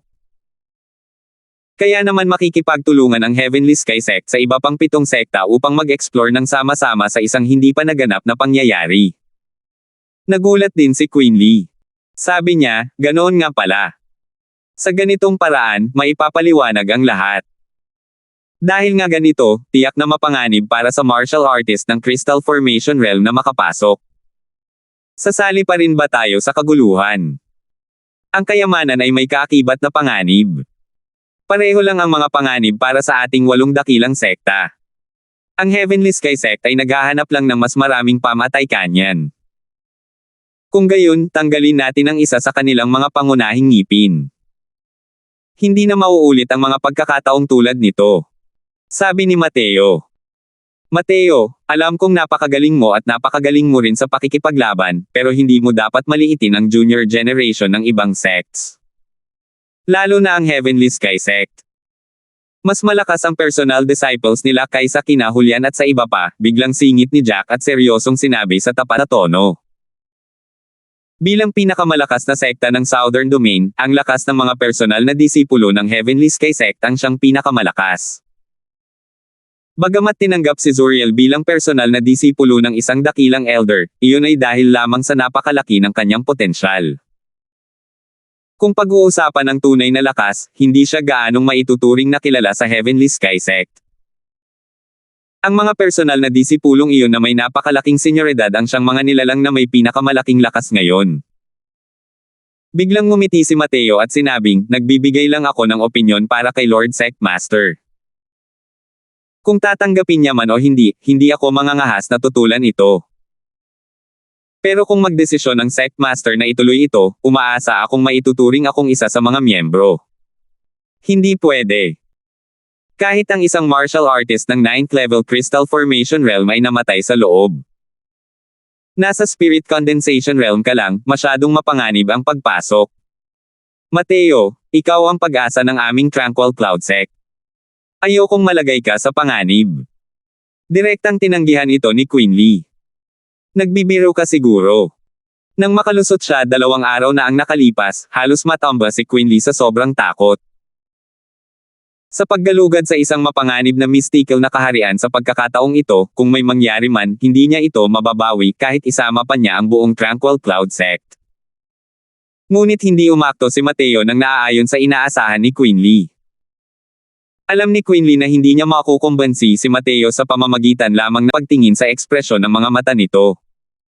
Si Quinley ay umiiyak ng sama ng loob sa kanyang puso.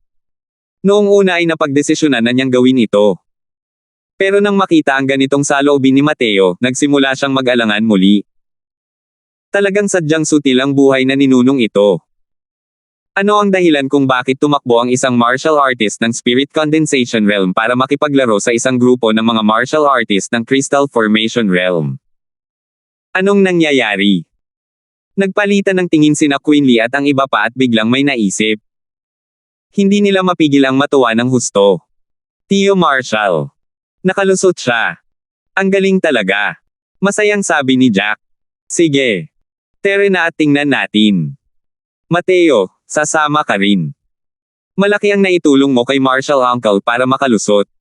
Sabi ni Quinley. Mabilis na nagtakbuhan ang ilang tao papunta sa Sky Maple Court para lamang makita ang mga itim na ulap na nagtitipon sa ibabaw ng court. Soul Tribulation na. Marshall Uncle, nagsisimula na niyang malampasan ang Soul Tribulation niya. Bulalas ni Joseph.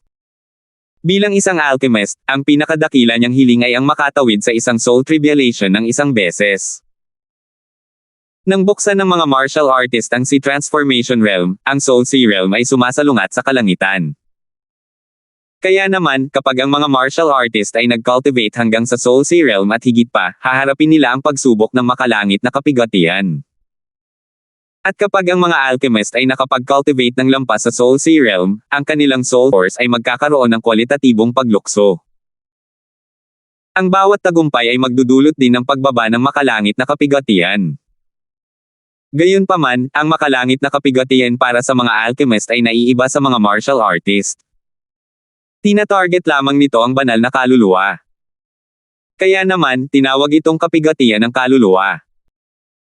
Kung makakarating si Joseph sa Soul Sea Realm at magiging isang Alchemy King, mararanasan niya ang unang Soul Tribulation sa buhay niya.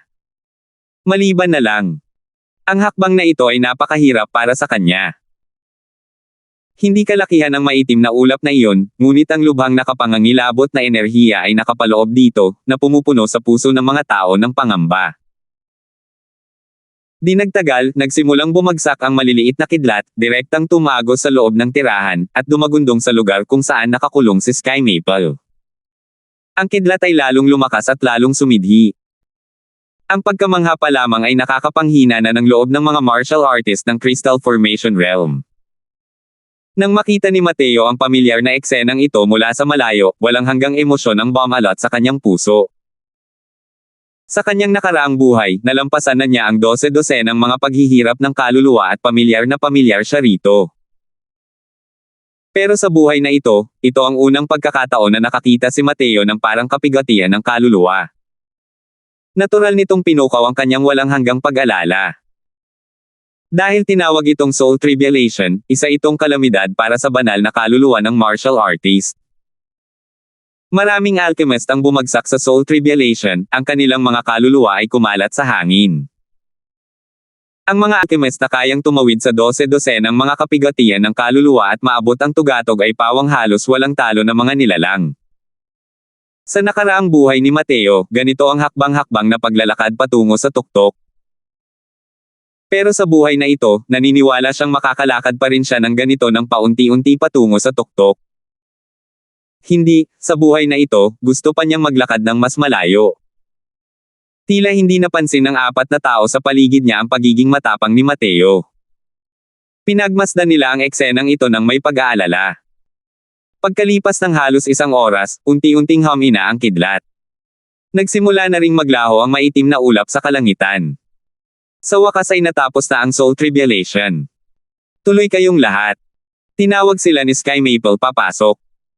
Malinaw na matagal na niyang natuklasan ang mga tao sa labas. Medyo pagod lang ang boses na ito. Mukhang mahina pa rin ang Sky Maple na kakatapos lang ng Soul Tribulation. Pero alam ni Mateo na ang ganitong uri ng kahinaan ay hindi magtatagal. Sa lalong madaling panahon, ang puwersa ng kaluluwa ni Sky Maple ay tataas ng husto at tunay na aabot sa antas ng middle rank na Alchemy King. Nang makita si Mateo, labis ding nagulat si Sky Maple, ngunit labis ding natuwa. Haha, hindi ko inakalang nandito ka rin pala Mateo, masayang sabi ni Sky Maple. Dahil kay Mateo kaya nakapasok siya sa middle rank na Alchemy King. Natural lang na malapit siya kay Mateo nang makita niya ito. Lumapit si Mateo para yumuko at nakangiting sinabi, binabati kita Grand Elder sa pag-abot sa middle rank na Alchemy King. Hay nako, ano pa bang may babati ko? Hindi ba't sa iyo lahat ang karapatan ng middle rank Alchemy King ko? Haha, lahat ito ay dahil sa malaking kayamanan ng Grand Elder. Ano ang kinalaman nito sa batang ito? Nakarating si Grand Elder sa middle rank na Alchemy King. Mas matatag ang Sky Propong Pillar ng Tranquil Cloud Sect. Natural lang na dapat itong batiin, nakangiting sabi ni Mateo. Nang makitang hindi man lang umamin si Mateo na may nagawa siyang mali, mas lalong natuwa si Sky Maple.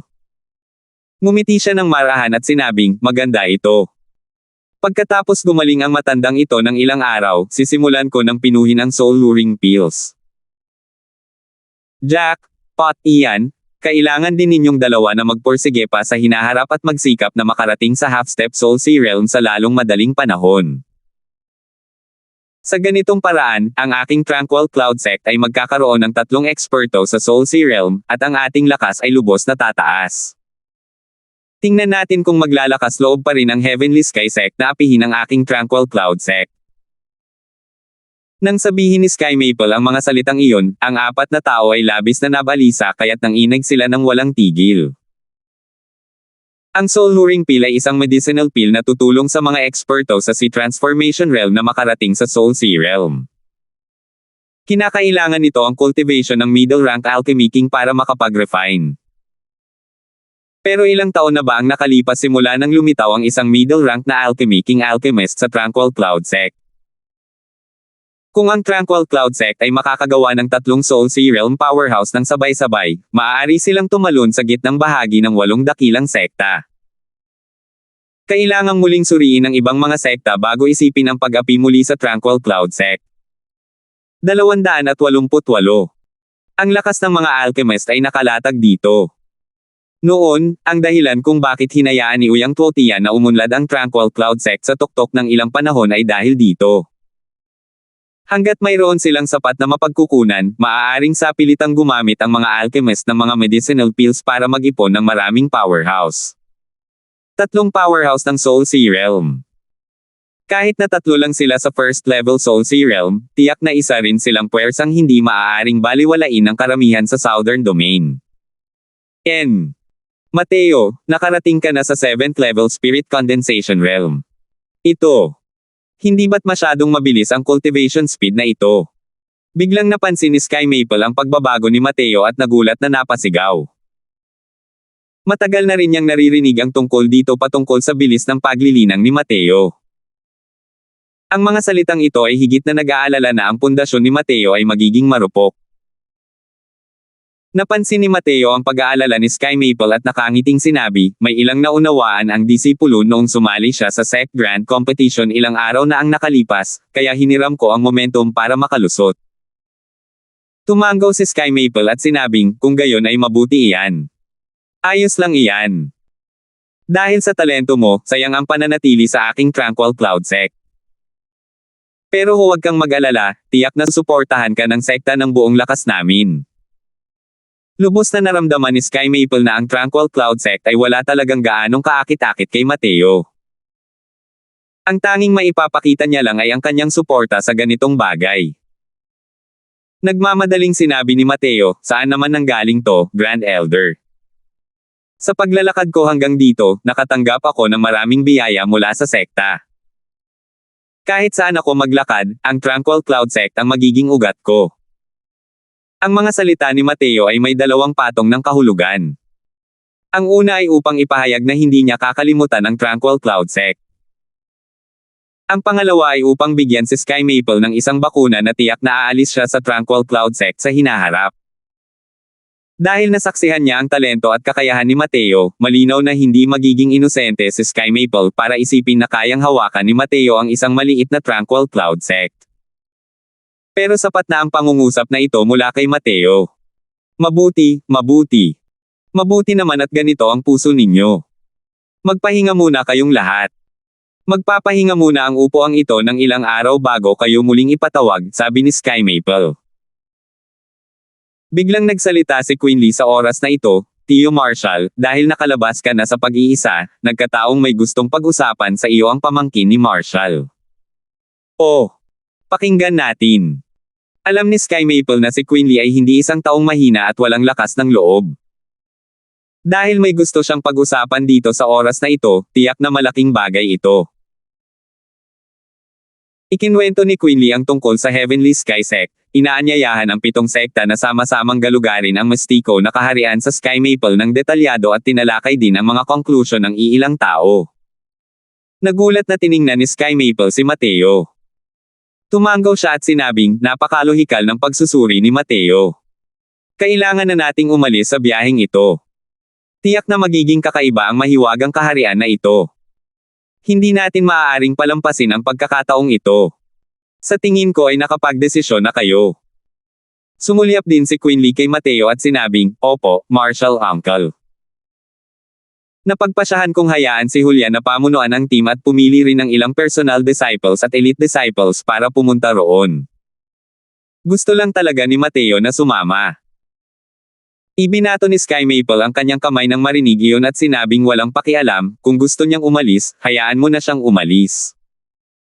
Paano lalago ang mga kabataan nang hindi nakakaranas ng kahirapan? Pero, hindi akalain ni Queen Lee na ganito pala ang ugali ni Sky Maple. Hindi niya mapigil ang magsabi ng may pag-aalala. Pero ikinumpas ni Sky Maple ang kanyang mga kamay para pigilan siya at sinabing, sige. Ganito na ang pagkakaayos ng bagay na ito. Kailangan kong pumasok sa isang retreat. Nang makita ang pagpupumilit ni Sky Maple, nagawa na lamang ni Queen Lee na isuko ito. Tanga! Bakit iniwan siya ng amo ni Mateo na walang kasama? Hindi ba't para hayaan siyang maranasan ang mga pagsubok ng mag-isa? Tinatreto mo siya na parang kayamanan at itinago sa loob ng sekta. Paano naman papayag si Mateo? Bukod pa rito, kahit pagbawalan mo siyang bumaba ng bundok, makikinig ba siya ng masunurin at hindi bababa ng bundok? Nang maglakad si Queen Lee papunta sa pasukan, biglang narinig niya ang boses ni Sky Maple. Napagtanto niya kung bakit iginiit ni Sky Maple na pakawalan si Mateo. Sa halip na maingat na protektahan si Mateo, mas makabubuting hayaan na lang siyang magwala. Ang gustong makita ng amo ni Mateo ay ang pag-angat ng isang makapangyarihang nilalang at hindi isang bulaklak sa isang greenhouse. Sa puntong ito, mas malinaw na nakita ito ni Sky Maple kaysa sa kanya. Salamat sa gabay ni Marshall Uncle, sagot ni Queen Lee at umatras. Nang mga sumunod na araw, nanatiling nag-iisa si Mateo nang hindi umaalis upang gumawa ng sapat na paghahanda para sa paglalakbay na ito. Ang paglalakbay na ito ay puno ng panganib. Kahit na may balak si Mateo na tahakin ito, kailangan din niyang gumawa ng sapat na paghahanda. Pumili si Queen Lee ng 7 disipulo sa pagkakataong ito. Sa kanila, ang pinakamakapangyarihan ay ang personal na disipulo na si Julian. Bukod kina Julian at Mateo, nakakagulat na kasama rin sa kanila sina Woody at Tov Ian. Sa iba pang 3 tao, mayroong personal na disipulo ng isang elder pati na rin ang 2 piling disipulo. Pumasok si Tov Ian sa pag-iisa upang makarating sa Crystal Formation Realm pagkatapos ng malaking kompetisyon. Isa na siyang first-level Crystal Formation Realm martial artist. Tumaas ng isang antas ang kanyang lakas. Ngayon, ang pagkakakilanlan ni Mateo, Tov Ian, at Mildred ay mga piling disipulo na. Pagkatapos ng engranding kompetisyon, agad na iniwan ni Wilson at ng isa pang piling disipulo ang laban nang makita nila ang laban nina Tov Ian at Mateo, habang tinalo naman ni Mildred ang kanyang kalaban sa huling laban at na-promote rin bilang piling disipulo. Bukod dito, nadalaga pa si Quinley ng isang elder ng si Transformation Realm upang hawakan ang linya at pamunuan ang mga taong ito. Sa mga teritoryo ng Heavenly Sky Sect, mahirap itong maging makatwiran kung walang eksperto sa si Transformation Realm na hahawak sa linya. Ngunit binalaan din siya ni Quinley ng maaga na huwag pumasok sa mahiwagang kaharian. Sa buong team, si Mateo lang ang may iisang martial artist na Spirit Condensation Realm. Pero ang mga kapwa-miyembro ng sect na nakakita sa kanyang malaking kalaban ay malinaw na hindi siya ituturing na isang ordinaryong martial artist ng Spirit Condensation Realm. Kahit papaano, ang Mateo matapos makalusot sa tatlong magkakasunod na maliliit na kaharian ay tiyak na mas malakas kaysa kay Tov Ian. Ang kapangyarihan ng huling espadang iyon, kahit ang Tov Ian matapos makalusot ay malamang hindi rin ng ahas na tanggapin ito ng harapan. Nakaayos na ang lahat. Lumabas si Sky Maple ng kanilang tahanan para personal na ihatid ang 8 taong ito. Matapos matanggap ni Zuriel ang sagot, bumalik na muna siya sa kanyang sekta. Ayaw na niyang manatili pa sa Tranquil Cloud Sect na ito kahit sandali pa. Chester, napakadelikado ng paglalakbay na ito. Ang una mong prioridad ay ang maibalik sila ng buo, naiintindihan mo. Paghihikayat ni Sky Maple. Ang nakatatanda na nangunguna sa pangkat ay nagngangalang Chester, isang martial artist sa 3rd level si Transformation Realm. Isa siyang maingat na tao. Pinili siya ni Quinley dahil nagustuhan niya ang puntong ito. Magalang na sinabi ni Chester, "Huwag kang mag-alala, Grand Elder, tiyak na hindi mabibigo si Chester sa atas na ito. Ang ilang taong ito ang kinabukasan ng aking Tranquil Cloud Sect. Kahit na kailangan kong isugal ang lumang buhay na ito, ligtas ko rin silang maibabalik." Sa totoo lang, si Chester mismo ay walang gaanong kumpiyansa na umatras ng walang pinsala. Ngunit sa sandaling ito lang ang masasabi niya. Tumanggaw si Sky Maple, at itinuring nitong palihim na kinilala ang pangako ni Chester. Alam din niya na malamang na may ilang pagkalugi sa paglalakbay na ito. Ngunit ang kailangang harapin ay kailangang harapin din sa kalaunan. Bagamat mapanganib ang biyaheng ito, maaaring ito na ang maswerteng pagkakataon ni Chester at ng kanyang koponan. Para sa mga henyo na gustong lumaki at maging isang tunay na makapangyarihang nilalang, imposibleng hindi harapin ang kamatayan. Sa puntong ito, napakalinaw ng Sky Maple. Muling hinimok ni Sky Maple si Chester, at pagkatapos ay pumunta ito sa harap ni Mateo. "Mateo, wala akong sasabihing hindi kailangan. Sana'y ligtas kang makabalik. Ang pagangat at pagbagsak ng aking Tranquil Cloud Sect ay nakasalalay sa iyo," sabi ni Sky Maple. Kung sinabi ni Sky Maple ang mga salitang ito noon, tiyak na kukutsain ito ng lahat. Pero ngayon, wala nang tumutol. Ito ay isang hindi maikakailang katotohanan. Ang talento ni Mateo ay labis ng pinalaki hanggang sa puntong hindi maisip. Ang kahalagahan niya sa sekta ay natural na naiiba rin. Yumuko si Mateo at magalang na sinabi, "Huwag kang mag-alala, Grand Elder, paggalugad lang ito sa isang mahiwagang kaharian." Tiyak na hindi babalik si Mateo nang walang dala. 289. Habang pinapanood ang lumilipad na sasakyang dagat na maglaho sa abot tanaw, nakaramdam si Sandra ng isang pambihirang pakiramdam ng pagkawala. "Hay nako, tumigil ka na sa paghahanap. Nakatadhana siyang maging isang tao mula sa ibang mundo kaysa sa atin." Mahinang bumantong hininga si Rosie sa likuran niya. Lumingon si Sandra, ang kanyang magagandang mata ay nagpipigil na ng luha. Hindi niya alam kung bakit, nang marinig niya ang mga salita ni Rosie, labag sa kanyang kalooban ang pag-agos ng kanyang mga luha. "Tia, ako. Nabulunan si Sandra sa sinabi niya. Nang makitang ganito si Sandra, nakaramdam din ng asim si Rosie sa kanyang puso. Ganoon nga ang pamangkin niya, pero paanong hindi rin siya ganoon? Mas tahimik lang talaga ang nararamdaman niya kumpara kay Sandra at hindi siya magiging kasing emosyonal ni Sandra. Sino ang mag-aakala kung kailan ito magsisimula, ngunit ang figure ni Mateo ay walang tigil na lilito sa isipan ni Rosie. Ngunit sa paglipas ng panahon, biglang napagtanto ni Rosie na mayroon ng hindi madaanang agwat sa pagitan nila ni Mateo. Hindi na siya yung baguhang muntik nang mawala ng buhay sa espada ni Sandra. Lumaki na siya at naging isang matayog na puno. Kahit ang kakilakilabot na si Tov Ian ay natalo sa kanyang mga kamay. Ngayon, halos hindi na makita ng dalawa nilang tiyahin at pamangkin kahit ang likurang bahagi ni Mateo. Sumandal si Sandra sa balikat ng kanyang tiyahin at umiyak habang marahang tinatapik ni Rosie ang kanyang likod, inaalo siya habang sinasabing, alam ko, alam ko. Hinga, hinga, kung gayon. Paano naman si Tia? Sumingot si Sandra. Natigilan si Rosie. Binaigaw siya ng kanyang magandang katawan at nagsimulang manginig. Tinanggal ni Sandra ang yakap niya at sinabing may luhang umaagos sa kanyang mukha, alam kong gusto rin siya ni Tita. Wala na ba talaga tayong pag-asa? Bumantong hininga si Rosie at umiling, sabay sabing, ilibing mo ang nararamdamang ito sa iyong puso at marahil ay mapapanatili pa rin natin ang relasyon ng magkaibigan. Kung hindi, natatakot ako na. Matatakot siya nito. Matigas ang ulong sabi ni Sandra, ako. Hindi ako sumusuko. Bahagyang bumantong hininga si Rosie at hindi na nagsalita pa. Sina Mateo at ang kanyang koponan ay sumakay sa lumilipad na sasakyang dagat, naglalakbay ng 100,000 milya kada araw. Ngunit ang Tranquil Cloud Sect ay masyadong malayo sa Heavenly Sky Sect. Kinailangan nila ng mga 10 araw bago sila makarating. Sa lumilipad na sasakyang dagat, nagmumuni-muni si Mateo araw-araw upang linangin at patatagin ang kanyang kaharian. Sa sandaling ito, malapit na siya sa ika-8 antas ng kaharian ng kondensasyon ng espiritu. Dahil sa ganitong bilis ng cultivation, napabuntong hininga na lamang ang grupo ng mga senior sa paghanga. Elder Mold, nasa unahan ng Cloud Dream Mountain Range. Terena, sabi ni Julian.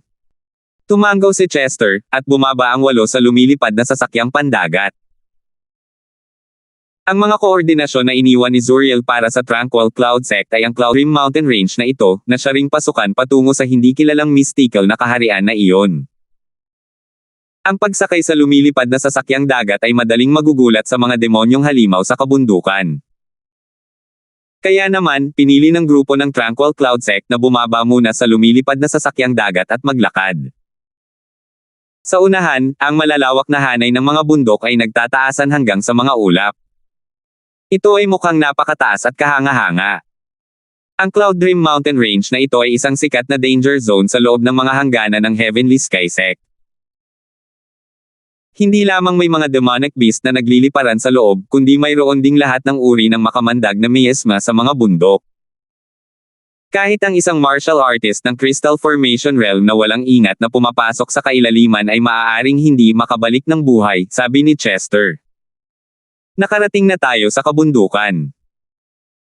Lahat kayo, inumin muna itong detoxification pill para maiwasan ang pagkalunod sa laso ng nakal-alasong miasma na ito, sabi ni Julian sa lahat. Hindi pa sila kalaliman ng kabundukan sa ngayon. Hindi naman gaanong nagbabanta sa kanila ang amoy na ito, pero nadama ni Julian na mas makabubuting maging ligtas. Tutal, teritoryo ito ng ibang tao. Bilang mga estranghero sa isang kakaibang lupain, mas makabubuting hindi mabaigo ng labis dito. Sandali lang. Nang malapit na nilang ilunok ang tableta, ibinukan ni Mateo ang kanyang bibig para pigilan sila. Ano iyon, Junior Apprentice Brother Croswell? Tanong ni Julian na may kuryosidad.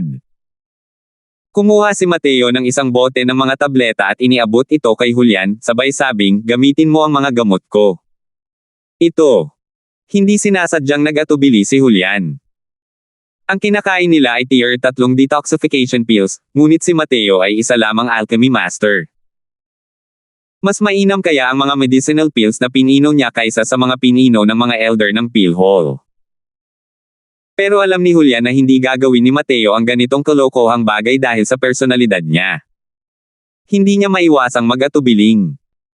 Julian, buksan mo ito at tingnan mo, sa pagkakataong ito, nagsalita si Chester. Sinunod ni Julian ang sinabi at binuksan ang bote ng gamot. Naamoy nila ang halimuyak ng gamot. Ito ang tier 3 detoxification pills. Saan mo nakuha ito, Junior Apprentice Brother Croswell? Hindi napigilan ni Julian na mamangha nang makita niya ang mga tableta sa bote ng gamot.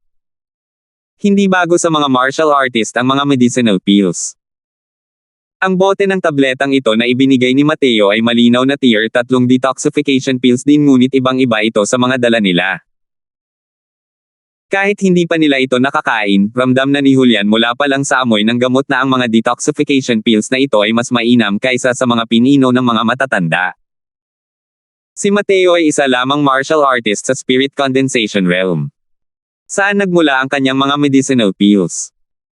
Walang kaalam-alam si Julian at ang mga disipulong ito, ngunit bilang isang elder, alam ni Chester na si Mateo ay may pagkakakilanlan bilang isang nominal elder sa pill hall. Kaya naman pinilit niya si Julian na buksan ito para makita. Maliban na lang, nang makita niya ang mga tier 3 detoxification pills na ito, si Chester ay walang imek na nagulat.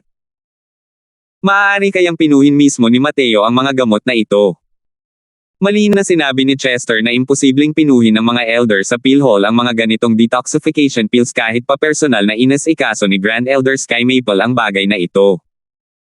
Dahil ang Tranquil Cloud Sect ay walang formula ng tableta para sa ganitong uri ng mga detoxification pills.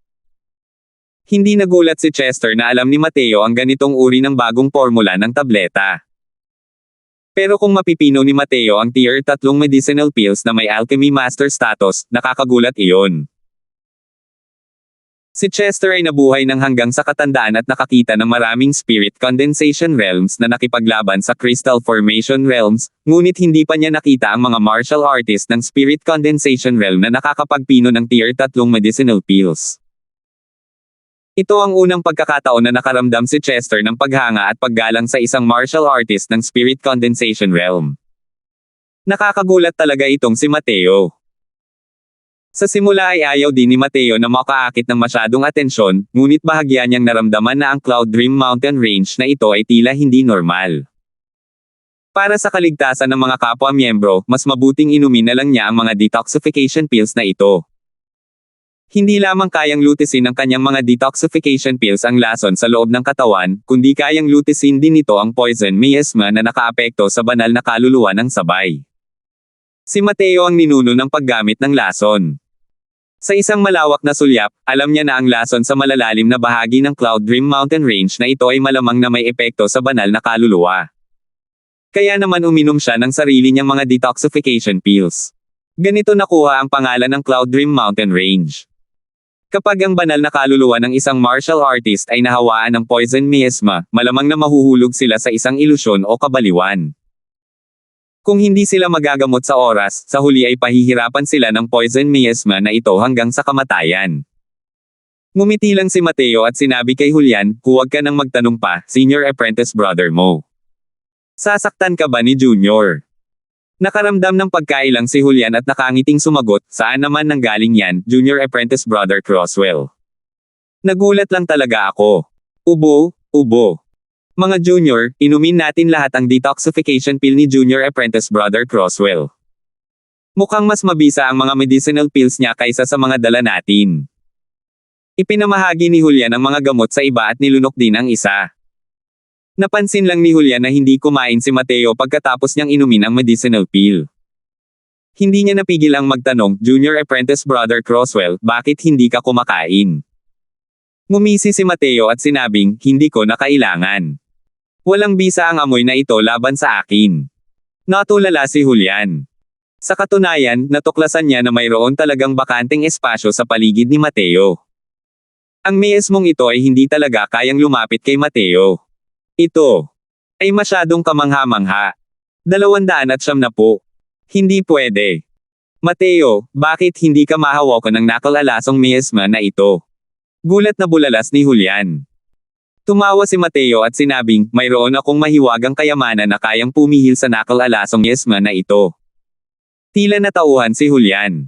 Iyon na nga ang dahilan. Naglabas si Mateo ng isang puting kasinungalingan. Wala siyang kahit anong mahiwagang kayamanan. O dapat ba niyang sabihin, ang mahiwagang kayamanan niya ay ang kanyang banal na kaluluwa. Minsan nang ginamit ni Mateo ang kanyang katawan upang subukan ang lason ng maraming beses sa kanyang nakaraang buhay at pagkatapos ay lutisin ito mismo. Kahit na ito ay kanyang katawan o banal na kaluluwa, mayroong hindi kapani-paniwalang kaligtasan laban sa lason. Masasabing naabot na niya ang antas ng hindi tinatabla ng 100 lason. Ang nakalalasong miasma na ito ay isa lamang mababang antas ng pag-iral para kay Mateo. Natural lamang na hindi siya nito kayang saktan. Siyempre, kung isa itong tier siyam na poisonous miasma, kahit na makabawi si Mateo sa kanyang tugatog na estado, hindi niya ito kayang tiisin.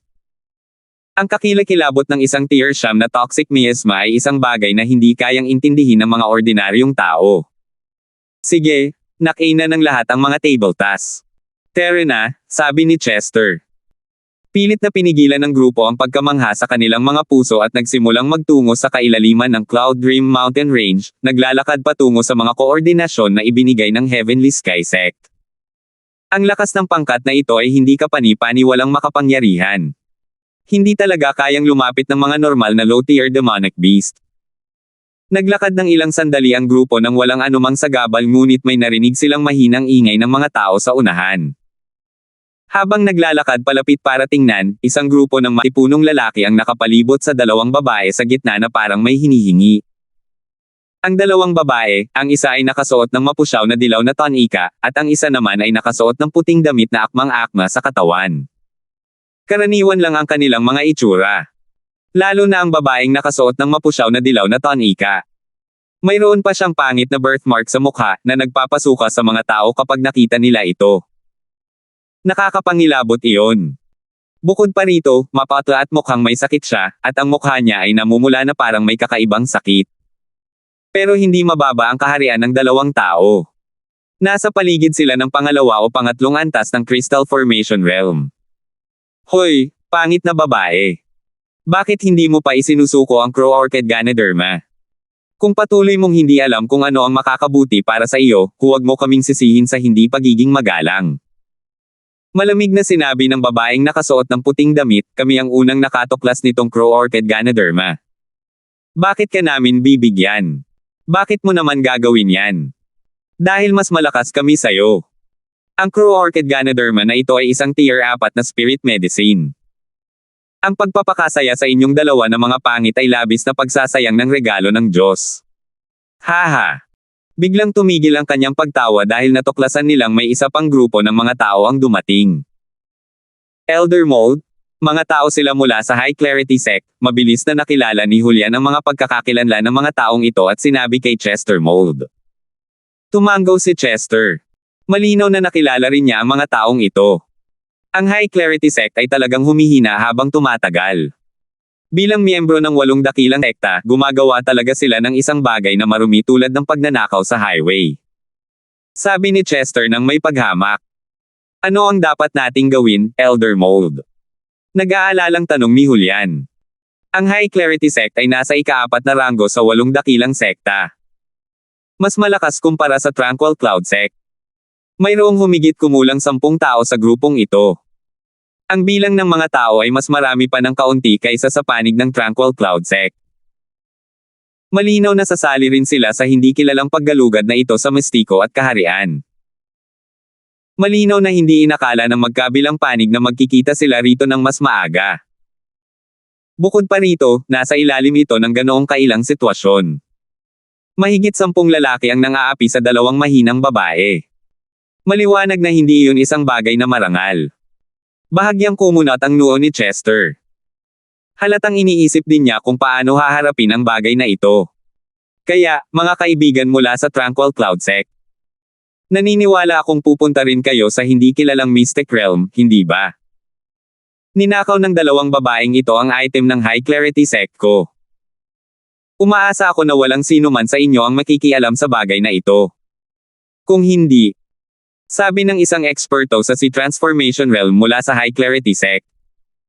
Ang mga taong ito ay malinaw na kapareho ni Chester. Mga taong namumuno sa pangkat ng High Clarity Sect. Ang totoo ay may 2 martial artist na si Transformation Realm sa loob ng koponan ng High Clarity Sect. Dahil dito, mas malakas ang kanilang koponan kaysa sa Tranquil Cloud Sect. Malinaw na nakita ng kabilang panig ang pagkakaiba ng lakas sa pagitan ng magkabilang panig. Kaya naman, wala silang takot. May mga pahiwatig pa nga ng pagbabante kapag nag-uusap. Nako! Malinaw na nakuha natin itong Crow Orchid Ganoderma. Kailan pa ito naging item ng high clarity sect mo? Gusto mo pa rin ba ng mukha o hindi? Mapangot siyang sabi ng babaeng nakasuot ng akmang roba. Ang pangit na babaeng nakadilaw na damit ay tila kalmado at hindi kasing balisa ng babaeng nakasuot ng puting damit. Hinailan niya ang kanyang manggas at sinabing, "Kalimutan mo na yan, Eileen." "Binibini, ayoko pong sumuko." Malungkot na sabi ni Eileen. Ngumiti ang pangit na babae ngunit hindi na nagsalita pa. Matino namang nanatiling tikom ang bibig ni Eileen. Mukhang ang pangit na babaeng ito ang amo pa nga ng Eileen na iyon. Haha, alam pala ng pangit na babaeng ito kung ano ang mabuti at masama. Paano ba yan, mga kaibigan ng Tranquil Cloud Sect, maghahasik ba kayo ng sama ng loob laban sa amin? Mayabang na sabi ng taong mula sa High Clarity Sect. Bumantong hininga si Chester at sinabi sa mga taong nasa likuran niya, "Tara na." Pagkatapos magsalita, isinama niya ang grupo ng Tranquil Cloud Sect at umikot sa lugar na ito at nagpatuloy sa paglalakad patungo sa kailaliman ng Cloud Dream Mountain Range. Baka sa mga mukha ng mga tao ng Tranquil Cloud Sect ang hinanakit. Malinaw na ayaw nila. Ang mga taong nagsasanay ng espada ay kadalasang matuwid. Karamihan sa mga disipulong ito ng Tranquil Cloud Sect ay nagsasanay ng espada. Nang makaranas ng ganitong insidente, natural lamang na gusto nilang bunutin ang kanilang espada upang tumulong. Ang grupong ito ng mga tao mula sa High Clarity Sect ay talagang walang hiya. Para talagang apihin ang dalawang mahihinang babae at Sir pa sila. Ngunit sa kasalukuyang sitwasyon, kahit na maglaban ang Tranquil Cloud Sect at ang kabilang partido hanggang kamatayan, mahirap pa ring manalo sa huli. Tutal, ang kabilang partido ay may dalawang eksperto sa Sea Transformation Realm. Kumurap-kurap ang ekspresyon ni Mateo ngunit hindi nagsalita. Sinundan niya ang pangunahing grupo ng paunti-unti at umalis. Stop! Mga asong gubat nga mula sa iisang lungga. Wala ni isang mabuting tao mula sa mga sekta. Lumingon at umalis nang makita ang ganitong sitwasyon, ano ang pagkakaiba nila sa mga salarin. Malamig na tawa ni Eileen ang nagmula sa likuran. Hindi sinasadyang natigilan si Chester. Pagkatapos huminto ng ilang segundo, mabilis siyang lumabas. Wala sa paningin, at wala sa isip. Ang paalala ni Quinley ay umalangaw-ngaw sa tabi ng kanyang tainga. Ayaw ni Chester na sirain ang buhay ng mga piling tao ng sekta ng walang kabuluhan dahil lamang sa isang panandaliang pag-uudyok. Ang mga inilabas niya sa pagkakataong ito ay pawang mga piling puwersa ng sekta, lalo na si Mateo. Kung namatay siya dahil sa dalawang babaeng halos hindi magkakilala, paano siya magbibigay ng ulat kina Sky Maple at Quinley pagbalik niya? Hahaha, ang Tranquil Cloud Sect ay talagang grupo ng mga duwag, tumatakas ng hindi man lang nangangahas na umutot. Sa tingin ko kapag namatay si Sky Maple na matandang iyon, malamang na hindi na mapangalagaan ang karatula ng isa sa 8 dakilang sekta ng Tranquil Cloud Sect. Ang ganitong grupo ng mga duwag ay karapat-dapat ding tawaging 8 dakilang sekta. Talagang mamamatay sa kakatawa. Napakadelikado ng paggalugad sa mistiko na kaharian sa pagkakataong ito at nagpadala lang sila ng 3rd level Sea Transformation Realm. Sa tingin ko wala silang mga tauhan na maaaring ipadala sa sekta, di ba? Napakaraming likas na kayamanan sa mistiko na kaharian na ito, pero sila ay naging mga nakamasid lamang. Iniisip ko kung ilan ang makakabalik ng buhay sa pagkakataong ito. Hahaha. Hindi sinasadyang itago ng mga tao ng High Clarity Sect ang kanilang mga boses. Kumalat ang walang pakundangang pangungutya mula sa malayo. Hindi napigilan ng grupo ng Tranquil Cloud Sect na bumalik upang lumaban hanggang kamatayan. Sa oras na ito, narinig ni Tov Ian ang kabilang panig na minumura si Sky Maple at hindi na nakapagpigil pa. Tumalikod siya at bumalik. Ang grupo ng mga apo na ito. Talaga bang iniisip nila na sila ay pambihira? Papatayin ko ang maangas na lalaking iyon. Galit na sabi ni Tov Ian. Tumigil ka. Pinigilan ni Chester si Tov Ian at sinabing, Tov Ian, kung maglalakas loob kang bumalik, agad kong seselyuhan ang enerhiya ng iyong asensya. Elder Mold, masyado na nila tayong inaapi. Mahina ang boses na sinabi ni Chester, ang kawalan ng pagtitiis sa maliliit na bagay ay nakakasira sa magagandang plano. Kayong lahat ang kinabukasan ng sekta. Huwag kayong magsumikap para sa ganitong panandaliang ginhawa. Kung nakakaramdam kayo ng kahihiyan, magpursigi pa kayo at angkinan ang utang na loob na ito sa hinaharap. Pero, sa sandaling iyon, kinailan ni Mateo si Tov Ian ngunit ngumiti kay Chester at sinabing, Elder Mold, mauna na kayo. May kailangan akong iwan sandali. Salamat po at sinamahan ninyo ako, ingat lagi mga master.